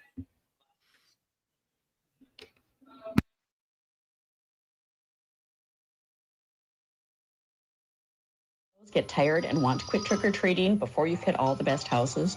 You know, the ones that hand out full-size candy bars. This Halloween, fuel your little goblins with hearty sandwiches made on Country Hearth Kids' Choice bread before heading out. Made the old-fashioned way with whole grains and natural sweeteners, Country Hearth breads are a treat the whole family will love. And as any monster will tell you, the best nights start with a great bite. Country Hearth, baked locally and delivered fresh daily. Life insurance is one of those things that just about everybody needs, but few people actually have. Hey, if you die unexpectedly without life insurance, guess what? You'll leave your family with even a bigger mess. Life insurance will help replace your family's income. It'll help cover burial expenses. Life insurance can even help pay off debt like credit cards and medical bills. Life insurance can even pay for college. And if you own a business and you die, life insurance can help your business from collapsing. It can even help cover estate taxes. Life insurance has never been more affordable and needed. Plus, you can always shop around even if you have a plan and save some money. So call the Life Insurance Quote Line right now for free pricing information. 800-917-8730. 800-917-8730. 800-917-8730. That's 800-917-8730. If you're one of the millions of Americans behind on your taxes, if you're afraid to open your mail because IRS collection letters could be coming, listen carefully. The IRS is cracking down, taking paychecks, freezing bank accounts, revoking passports. That's a fact. But here's what most people don't know. There are official tax relief programs designed to help struggling taxpayers. Programs that could save you thousands if you qualify. No one knows these programs better than the experts at Optima Tax Relief. Optima's award-winning team will fight to protect your paycheck, your passport, and your property. Their tax attorneys and licensed tax professionals will work tirelessly to get you the best deal possible with the IRS. Every day, penalties and interest keep piling up, so don't wait. Call Optima now for a free consultation. Call 800-936-9033. 800-936-9033. 800-936-9033. Optima Tax Relief. Some restrictions apply. For complete details, please visit OptimaTaxRelief.com. KFOR joins the Lincoln Education Association for the 29th Annual Harvest of Books. October 1st through October 17th, purchase a book for a first grader in the Lincoln Public, Private, or Parochial Schools at a discounted price at participating bookstores. Barnes & Noble, Francie & Finch, and Sauer Books. New books can also be dropped off at the LEA office or send your cash donations to the Lincoln Education Office at 4920 Normal Boulevard, 68506. The 29th Annual Harvest of Books with KFOR. Lincoln's local news, talk, sports, and weather station. Anything goes. Anything can be said. The Real Red Reaction Show is live now on KFOR. The Real Red Reaction Show rolls forward here on KFOR. Chris Schmidt, Elijah Herbel, Bill Doleman, and Justice Rhody with you here. One final segment on KFOR. We go to the phone lines where Joe is hanging on. Joe, good to hear from you here on Real Red Reaction. Go for it. Joe, you still with us? Go for it. Yep. Hey, I just going to say, it seems like we're pretty good in the first and fourth quarter. The second, third, we kind of struggle. And I know Dylan's a good quarterback, but I'm just saying it seems like it wouldn't have come down to nail biters, all I'm saying. Nothing against Dylan, but it seems like it comes down to nail biter, and it shouldn't have to, because basically off his turnovers, to give up 17 points, well, defense kind of make, slide 7, but 10 points for sure off of Dylan's turnovers. And, I don't know, man. It just seems kind of how it comes down. He's good in the fourth quarter. That's fine, but it shouldn't come down to nail biter. That's all I got to say on that. No, Joe, you're right. 17 points off turnovers is what it was for Maryland. And they'll try and get it figured out for next Friday, but you'll take the win for sure. Appreciate you tuning in on Real Red Reaction. Appreciate you, Joe. Thank you much. 489-1240. You can still call in. The calls can transfer to the stream. We are saying fare thee well and thank you much on KFOR, KFORnow.com. And we'll post this show on the YouTube channels for Average Joe and Real Red Reaction, KFORnow.com also, and KFOR Radio on Twitter. Let's step away on the radio side. Thanks for tuning in to KFOR Lincoln.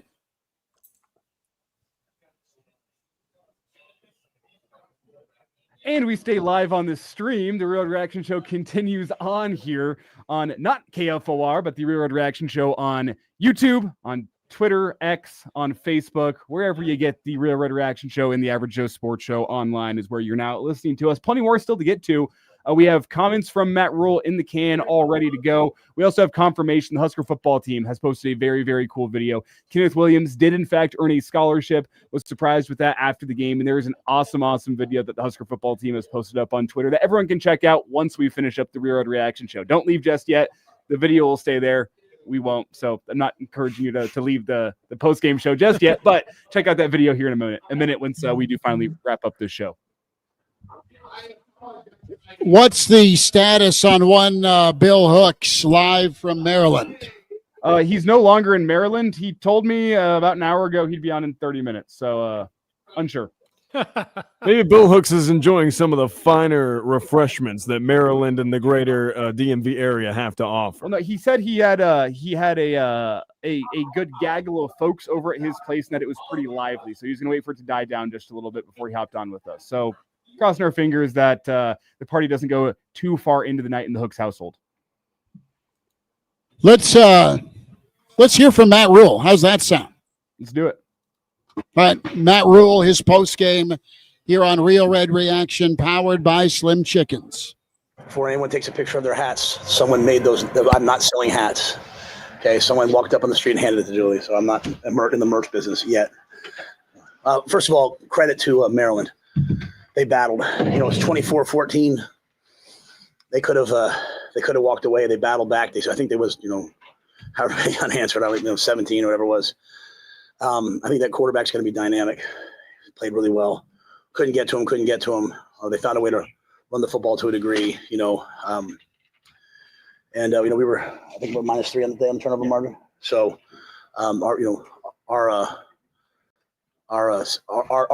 turnovers, led to 17 points for them, so they scored 10 points in the first half off, and then obviously the pick 6 love the resolve of our guys. They continue to battle. Special teams continues. I mean, you got when I tell you how much I love this team, and you got Kenneth Williams doesn't even have a scholarship. He's out there running that kickoff return back. So he does now, by the way. That was wrong. That wrong was righted after the game. But no, just proud of our guys, and I want to give credit to them too. Questions? I know you've experienced Nebraska fans before, but to have 10,000 here, and then kind of the team comes back out and celebrates that moment for you guys emotionally. Yeah, I went and I'm like a get in the locker room, yes sir, say that, whatever. I went and got him and said, go back out. Like, that was palpable the way it felt. I mean, you could feel it. And, you get in those moments where it's like, oh no, you were down 7, in terms of like, you can sometimes feel it. And I thought our crowd just became electric. And, even like, the run by Emmett, just like the feeling down there just almost felt inevitable that we were going to score because of, everything that was happening, and especially, from the crowd. So I have to give a ton of credit to the fans and the crowd that was here. We ever sent a team out of the locker room after a game? Yeah, I think maybe I did once before at Temple. We didn't get the kind of crowds we get here, so I think we had one great crowd, and I did it. But it wasn't planned. It wasn't anything. It was just more like, I have a bunch of guys that do exactly what they're told. They're trying to get in because, we want to get in and get on the road. But I wanted to make sure that I want our players to enjoy that moment. It's 2 straight close. There was a time where we were talking about bowl droughts and never winning a close game. Well, we're figuring a lot of that stuff out. So I wanted them to enjoy that moment, that reaction with their families, with their friends, with their fans, the people that came here. And so this is living. Like, you don't get to feel this very often. You know what I mean? Like in our, and so I want them to enjoy it as long as possible. Can you speak on what Emmett gave you, just the balance he added to the offense, especially when the throwing game had some issues at times today to have the ground game going? Yeah, so we came out of last game and we looked at the numbers and we were like, 5.5, 6 yards a carry. We had a bunch of good runs. So we just said, hey, and we knew that they have these freshman edge rushers that are really, really dynamic in 29 and 9. So we were just like, hey, we're going to run the football, especially early. And, the first drive, we clear, like, I think of our first 11 runs, I think 6 or 7 of them were 6+ yard runs. So we were feeling good, but Emmett was on fire. And, I think 2 plays that really stand out to me are the play where Dylan was getting hit in the backfield, spun out and hit Luke. And then Luke went down the sideline. And then obviously Emmett's long run. I mean, I was screaming at the officials and then he kept still running because I didn't know, we're not screaming, but just screaming like, to run. And I didn't realize he was even still running at some point. They're just such a great run. So, I just think Emmett's the ultimate competitor, but you look at him, like I said, he's third in Big Ten in rushing, so Dana wanted to get him some more attempts, and they did a good job of controlling the clock for a team that's not really a running offense, a passing offense. They did have the ball quite a bit, and then our turnovers in the first half hurt us, so we didn't get a ton of rhythm, but we knew eventually we would break through. In your words, what does it say about Dylan to come back and lead the team to that score after what had happened? Yeah, I mean, one of the moments of my coaching, coming up in coaching, I was a young assistant offensive line coach for the Giants. And in the first half, I don't know if it was 4 or 5 interceptions Eli Manning threw against Tampa Bay. And he came back and won the game, like a kind of a walk-off play like that. And I just remember being like those guys don't get to feel sorry for themselves. They just got to keep playing. And so, Dylan was banged up. He was, hit in the thigh in the first half. Obviously that one pick that, the kid hit him late. But he's just the ultimate competitor. It's why I get upset, sometimes when people, the national media, it's all the Mahomes compare. I'm like, this guy's a stone cold fighting winner and he wants to win so badly. Ja'Cory, you guys saw that punt return, that last punt return, he reverses field, gets laid out. And instead of running off the field, he just runs right back in the huddle. Man, like, how can you not be inspired by those guys? So, I mean, Dylan, he'll go back and look at the tape. You kind of live by the Sardavas for the touchdown he threw to Dane in the back of the end zone. I mean, that might have been, not a great decision, but he made it and he made the play. The last touchdown to Dane there, the one-handed catch, like that ball's at 6 inches less. It's picked off. It's a perfect throw, perfect catch. So, I'm proud of the kid. Was the second interception, was he trying to throw that ball out of bounds? I don't know. I'd have to ask him. Yeah, just kind of like, Glenn does such a good job with those guys. And my thing was like, hey guys, if it's not there, let's just throw it away. Like we were in great rhythm. We were feeling good. And we decided to take a shot. Isaiah had run by them, earlier. We just felt like our long speed, we were going to be able to run by them. And, a little pressure. And we just like to throw that ball away and keep playing. So I'm not super sure. You've not had a game-winning drive on offense in your time here. What What kind of confidence, what kind of momentum do you think that can build for you now? You're at the halfway point of the season going forward because of that. Yeah, I mean, it's the same thing always, right? Like, do we have to be in that situation? Like, did we have to have 3 interceptions? We didn't tackle very well tonight? Like, we were diving at the ground a lot. No, they also have there are elite skill players there, and so that's my biggest gripe right now with our conference. Like that's a good football team, and I don't know if we push that enough. Like Maryland's they're talented as could be, and so they were hard to tackle. So I guess my point is like, did we have to be in that position? With that being said, we scored 10 points in the final 7-6 minutes, right? Like that's what winning teams do. And on defense, you got to put them away. And then, by the way, they still had, I would say, by the way, not to you, Mitch, I'm saying to our team, I'm like to the team, like, hey, by the way, like they still had a chance to go down and win it at the end, and then they make the play on 3rd and whatever. And you're like, but then we made the play on 4th. So, yeah, I think in terms of momentum, I think it just continues to breed confidence.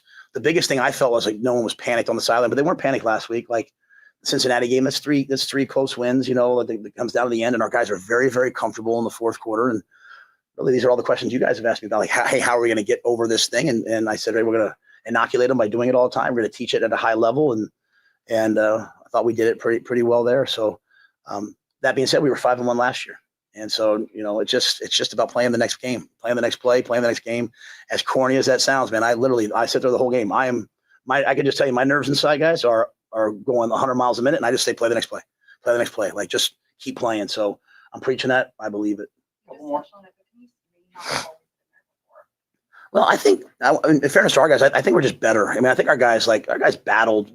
My first year, I love those guys. Like whatever success we have here moving forward, I'll always look back to the Reimers and the Nick Henriches and all those guys. Like those guys were absolute warriors. And so, I remember Ty Robinson saying to me one time, he said, "Coach, one thing about us Nebraskans, even though he's from Arizona, he comes from Nebraska blood, right? That mom and dad went to Shattern State. Like, I remember him telling me, he's like, we can handle adversity and we don't quit. And so they've always had that. We're just getting better, and we're just making play. I mean, Pritchett kind of rolled his ankle and he played, hard. At the very end, he just was just really starting to limp on it. We put Turner in for him. Turner Corcoran, it's been a full year, and he's out there and he makes the plays at the end. So, if I could say one last thing, I think, the offense and the defense, I think they support each other really well, and our special teams continue to come through. Even at the end of the half, it's sort of a shame we took that sack because we got the ball to the 50 at the half. We could have probably kicked a field goal. Back-to-back weeks on the road, short week next week. How do you kind of attack what's next? You don't have a lot of time to really think about this. Yeah, I mean, we're going to do the exact same week. The way we look at it, Friday night is about 12 hours from an 11 o'clock game. So we'll do the exact same game week. Like we'll practice on Sunday. We'll take Monday off. We'll do Tuesday. We'll do Wednesday. Just Thursday morning, instead of practicing, we'll walk through. And then Thursday night, we'll head up to Minnesota. I mean, the travel here we came on Thursday night, it was first class, absolutely first class. The hotel was elite.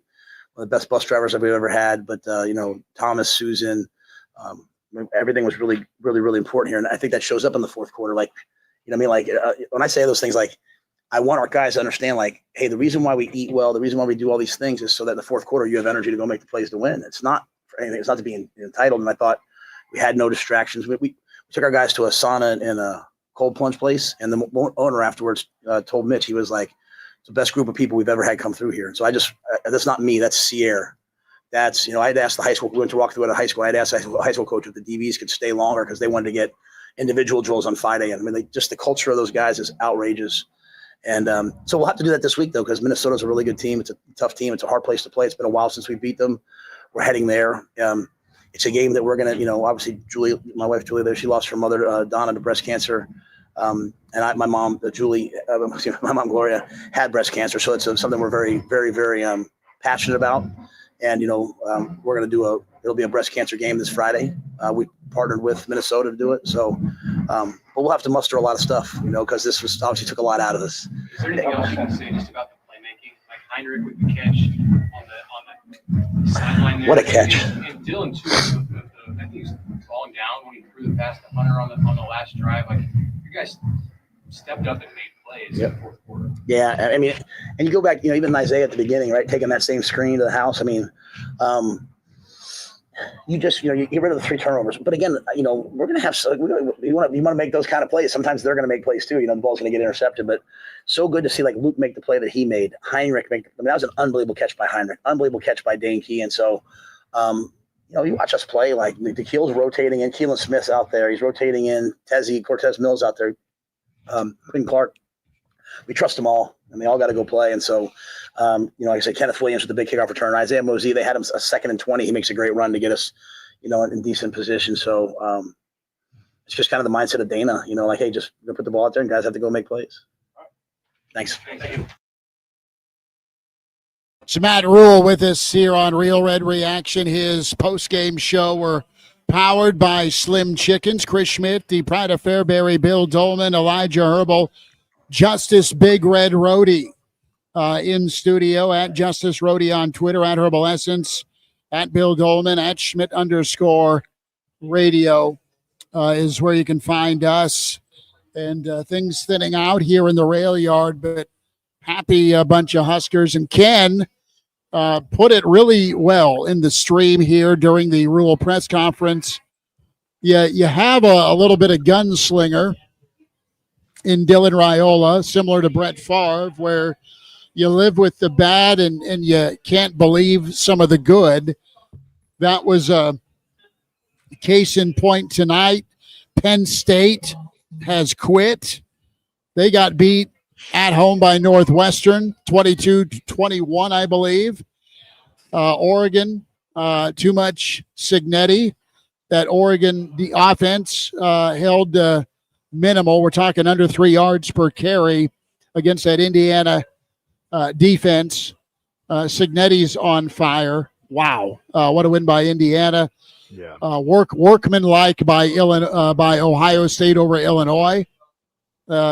Ohio State's on a different planet right now, and Michigan trails SC on the road by 7. Good bounce back for Washington at home over Rutgers last night. And it's off to Gopher land for me and Junior and the Average Joe Real Red Reaction show next week. We'll be live from the Graduate in Minneapolis. Guys, we've probably got, are we thinking 20 more minutes of showtime? Yeah. It's good for me. More of your comments coming up in the stream, in the chat. But the vibes are good, clearly, for Nebraska fans with the win. And you just want to see them kind of get some improvements done. But Matt Rhule, not shy about pointing to guys on the team, fellas, that help make this thing go round and round. The players that are out there making plays and making sure things are still within reach and there's not a lot of panic in tight moments. Yeah, they showed poise today in that last 2 minutes that we've not seen. They say they can believe, but now they've got reason to believe. It's one thing to say; it's another thing to do it. They've been saying it before, but that's why I talk about reaching a plateau today. They can actually get in the huddle in a close game and say we have done this. They did not do it against Michigan. They survived against Michigan State. They came back to win today. But it's one thing to say, this team has done this or feels this way, and it's all kind of esoteric until they actually go do it. And today they did it, and they can point to this game and the last 2 minutes as a benchmark moment. This is how we did it. This is who we can trust to make a play when we have to make a play, and that's why I was talking about those receivers. I think he has a number of players. It wasn't just Raiola who won the game in the final 2 minutes. He had help because they've assembled a receiving core that can make plays with him and for him. So now they can point to something tangibly. It's one of those things where whenever the game was online, did the offensive line have a banner day from a pass protecting point of view? No. Were they good enough to win? Absolutely. And they did a great job opening up holes for Emmett Johnson. Was the defensive line great throughout the game? No. But did they step up when it mattered? In winning time? They did. That's my main takeaway here. Is there's a lot of nitpicky things that I have with this game where I say, man, it could have been a lot worse with good reason. Nebraska did not have their best day whatsoever. But I just can't be more positive about the fact that whenever it was winning time late in the fourth quarter and they needed to go make a play, every single time they needed a play, they went and made that play. And that is just the hallmark of a winning football team. Is this a team that is a national championship contender? No, I don't think so. There's a lot of issues with this football team. Is this a team that Nebraskans can be proud of? Yes. Both of those things can be true. The way that Nebraska steps up in winning time in the fourth quarter and wins, and then, hey, they come out of the locker room and go thank all the fans that made the trip out to Maryland. That's cool. High five in the front row. This is a team that Husker fans can be very, very proud of. And it's been a long time since we've been able to say that. They're totally likable. Yep. You root for them. And they have the flair for the dramatic. I mean, that's just it. I mean, think of going back to the original Gladiator. Are you not entertained? They put on some damn entertaining football and some maddening football. But, I mean, you're watching. I mean, it might be the best reality TV show going right now. College football for sure. But if you're a Nebraska fan, I mean, you're going to pull your hair out and then pour one and smile because your team won. So it's a bit of a double-edged sword. Let us remember that at the end of Gladiator, Maximus doesn't make it. No, I are you not entertained? But he dies in the end. Spoiler alert. Neither's the emperor. His legacy lives on in Gladiator 2. Thank you. But look, Commodus missed. Okay, he stabbed him in the shield. So Maximus lived. It's a very good win for Nebraska. It's a very good win for Dylan Raiola. He did not play great. It's a great win because Emmett Johnson did everything he could to carry that team literally and figuratively to a win, and he was rewarded. It wasn't a wasted 23 or whatever carry day and 176 yards. It was that performance in a win. Kenneth Williams kickoff return, special teams again. There have been times in the last 10 years where we have not been certain that a PAT was going to go through. Right? I mean, there were student tryouts. There are people who got pulled out of biology class to kick PATs, not just field goals. And now, Cunanan comes out there and everything looks fairly routine. The pressure kick on, after the delay of game, that was a big kick, and he confidently put it through. How about we not lose sight of what Kevin Gallick is doing as Nebraska's long snapper? Yes. A lot of things are going well in all phases. Special teams has been very consistent. They did enough to win offensively, and I was really impressed with the pressure. Even though Malik Washington made plays on that last drive in the last, that was a crazy throw. That last third down, how nuts was that? But that defensive line was getting pressure on him. They hounded him. They forced him into an intentional grounding play. That third down on 24 pass, I thought that was great pass rush. By Winery. It was a big pop by Singleton. The guy just reaches up and over the top of the fingertips, he makes the catch and holds on. That was just a great football play all around. But Nebraska's pass rush, when it needed to dial up, dialed up, and they put pressure on, and then they made the play on fourth down. So it is a memorable win that we'll talk about for a long time. Can I go? I want to go back 2 minutes here and just say you were talking about some of Nebraska's kicking woes back in the day. You have to get students off of the club soccer team to come kick. Shout out to Husker legend Matt Waldock. He's a youth soccer coaching legend now, but he was a legend for a couple of weeks for the Husker football team, coming off the club soccer team. This might be before Justice's time, but steadying the ship on the kicking position for a couple of weeks. Shout out to Matt, Husker legend. In my eyes, maybe not in the history books, but in my eyes, the legend embodies what it means to be a Husker student. But continue. This story keeps getting more and more fascinating with the 2025 Huskers. Where they're 5-1, They keep you coming back for more. They scare you sometimes. And while not dominant, that's okay. There's not a lot of dominant except for a couple, 3, 4 teams in college football. It's more of a wide open year in college football when we talk about playoff contenders. But this team, fellas, they rise to the occasion. I think that makes a dent as well.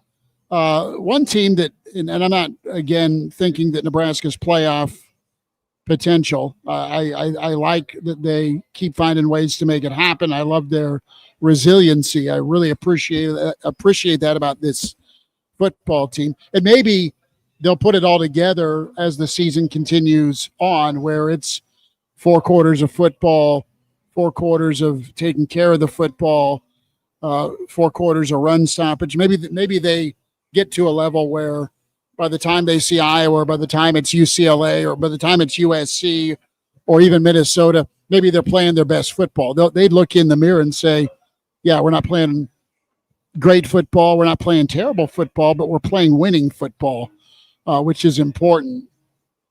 I would say the ability to rise to the occasion and eke out some wins is its own specialty. That if Nebraska's going into November after that first week in November at 8-1, I don't think you can brush off or ignore either. If you're 8-1 and you found ways to win football games, is it better than a 4th place SEC team? Don't know. Is it better than a 5th place SEC team? Don't know. Where do they stack up in Big Ten play? Time will tell with all of that, but how they get it done and the fact that they've figured out ways to do it is impressive. Now it's got to stop. I mean, if it's just a back and forth ball game like that Penn State Notre Dame semifinal last year, okay. But when it comes to self-inflicted wounds, that stuff is going to get you beat eventually.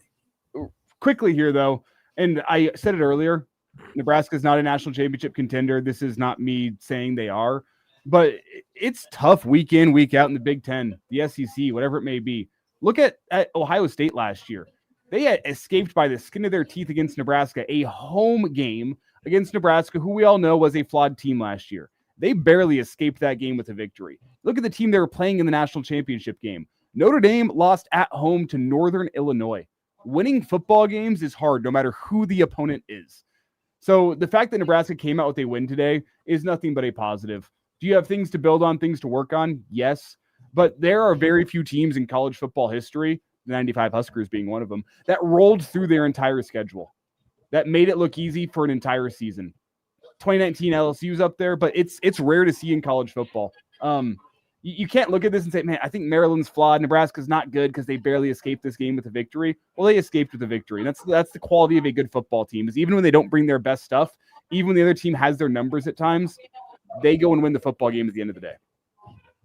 I mean, really quickly here, I want to jump in and say Nebraska started out 5-1 last year too. They're 5-1 now. This can't be a case where now you go sit on your tuchus and you say, hey, we're 5-1, let's rest on our laurels, we have a good start. No, the hallmark of this program taking the next step will be how they handle their business against Minnesota.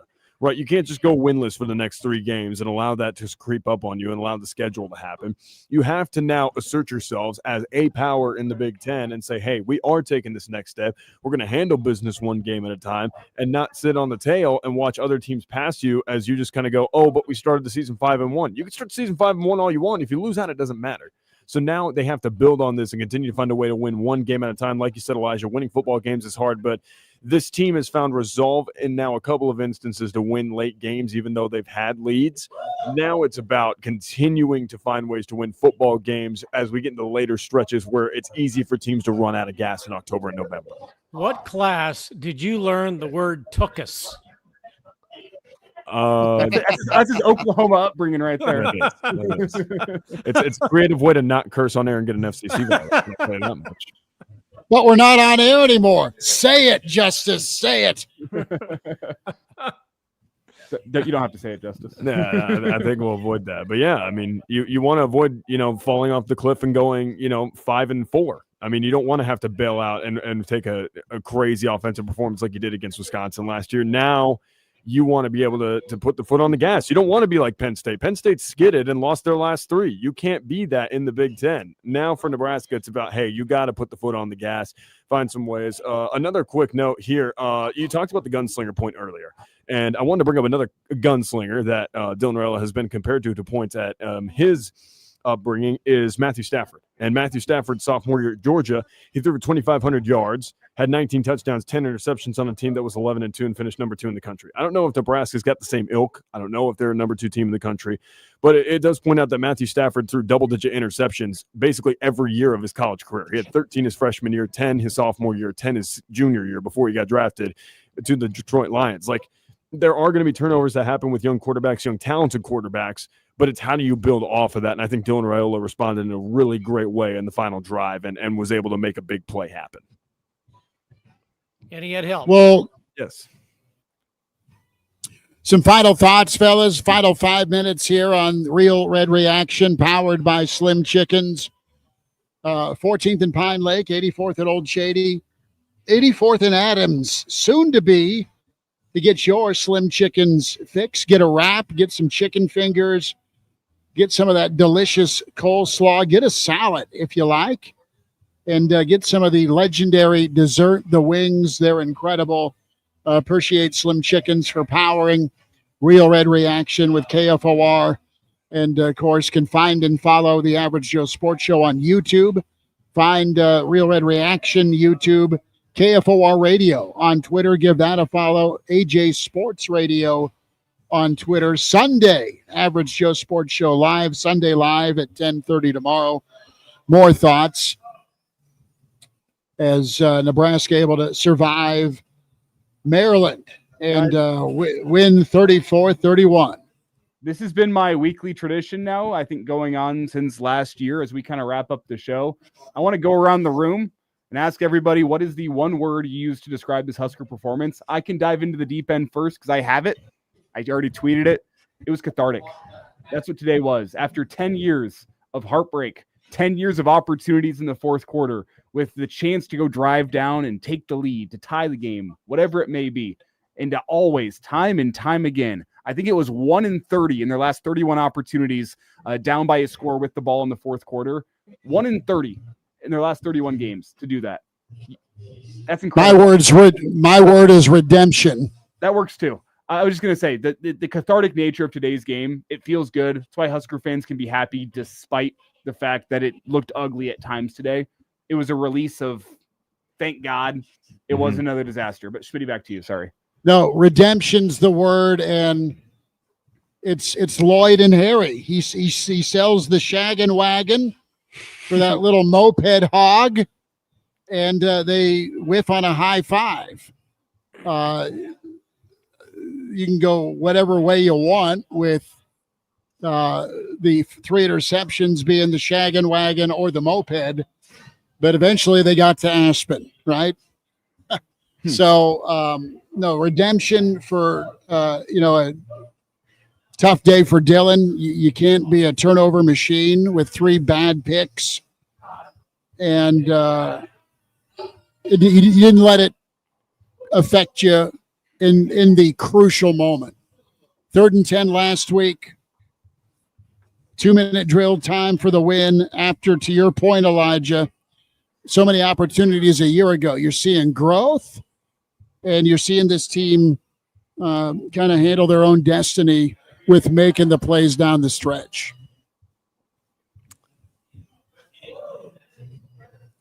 Justice?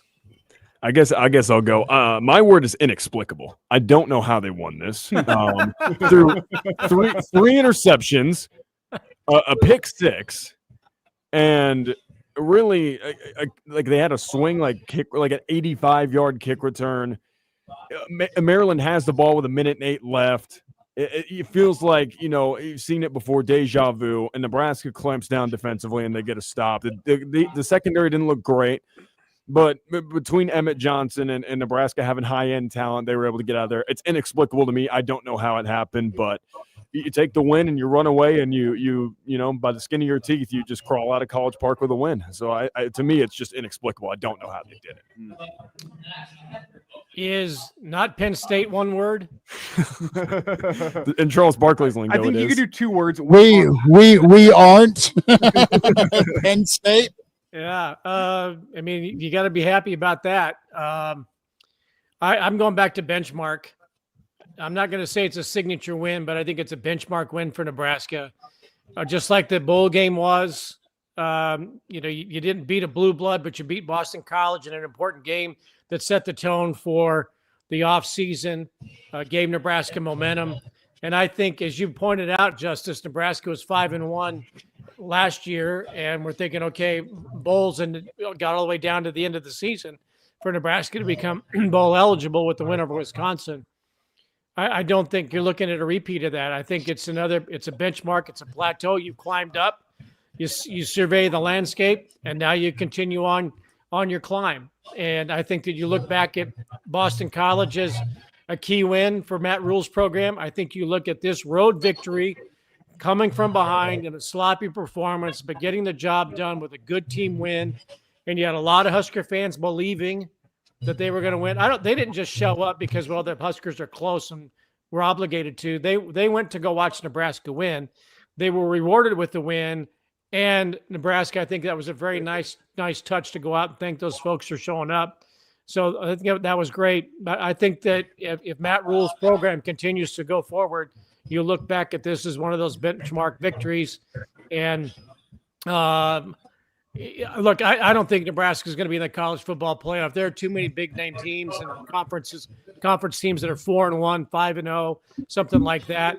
But if Nebraska loses maybe 1 or even has 3 losses, and they beat Iowa to end the regular season, and they end up in a great bowl game, playing in the not the Fiesta Bowl, but like in Orlando or someplace where it's a great reward for a really good season, I think people will be pretty happy with that, and they'll look back at this win as the starting point for that. That is the pride of Fairbury, Bill Doleman, Justice Rhody, Big Red Rhody, and Elijah Herbel. At Herbal Essence, at Justice Rhody, at Bill Doleman. Chris Schmidt with you, saying thanks so much for spending time on Real Red Reaction.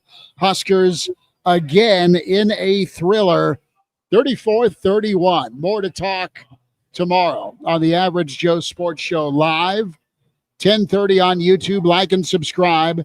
Find us 7 days a week.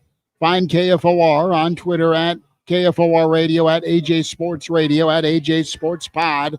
Facebook platforms as well. Elijah, good stuff, dude. Thank you much. Justice, same to you, partner. Appreciate you hanging out. Billy D, always good to spend time. Thanks to all of you in the stream and in the chat for hanging out and being a part of it with us, as Nebraska's now at 5-1. I was just going to say, it feels like hanging out for 2 hours with friends, not just you gentlemen, but everyone in the stream chat as well. Amen. It's just a fun time. I'm glad to be able to do it. It's always more fun in a day like today. But thank you everyone in the chat. Thank you gentlemen. This is just 2 hours with friends talking about the Huskers. So absolutely. Now time for an apple shot. Happy old-fashioned month. See you later. All right. Love you all. Appreciate it. Talk tomorrow at 10:30. See you.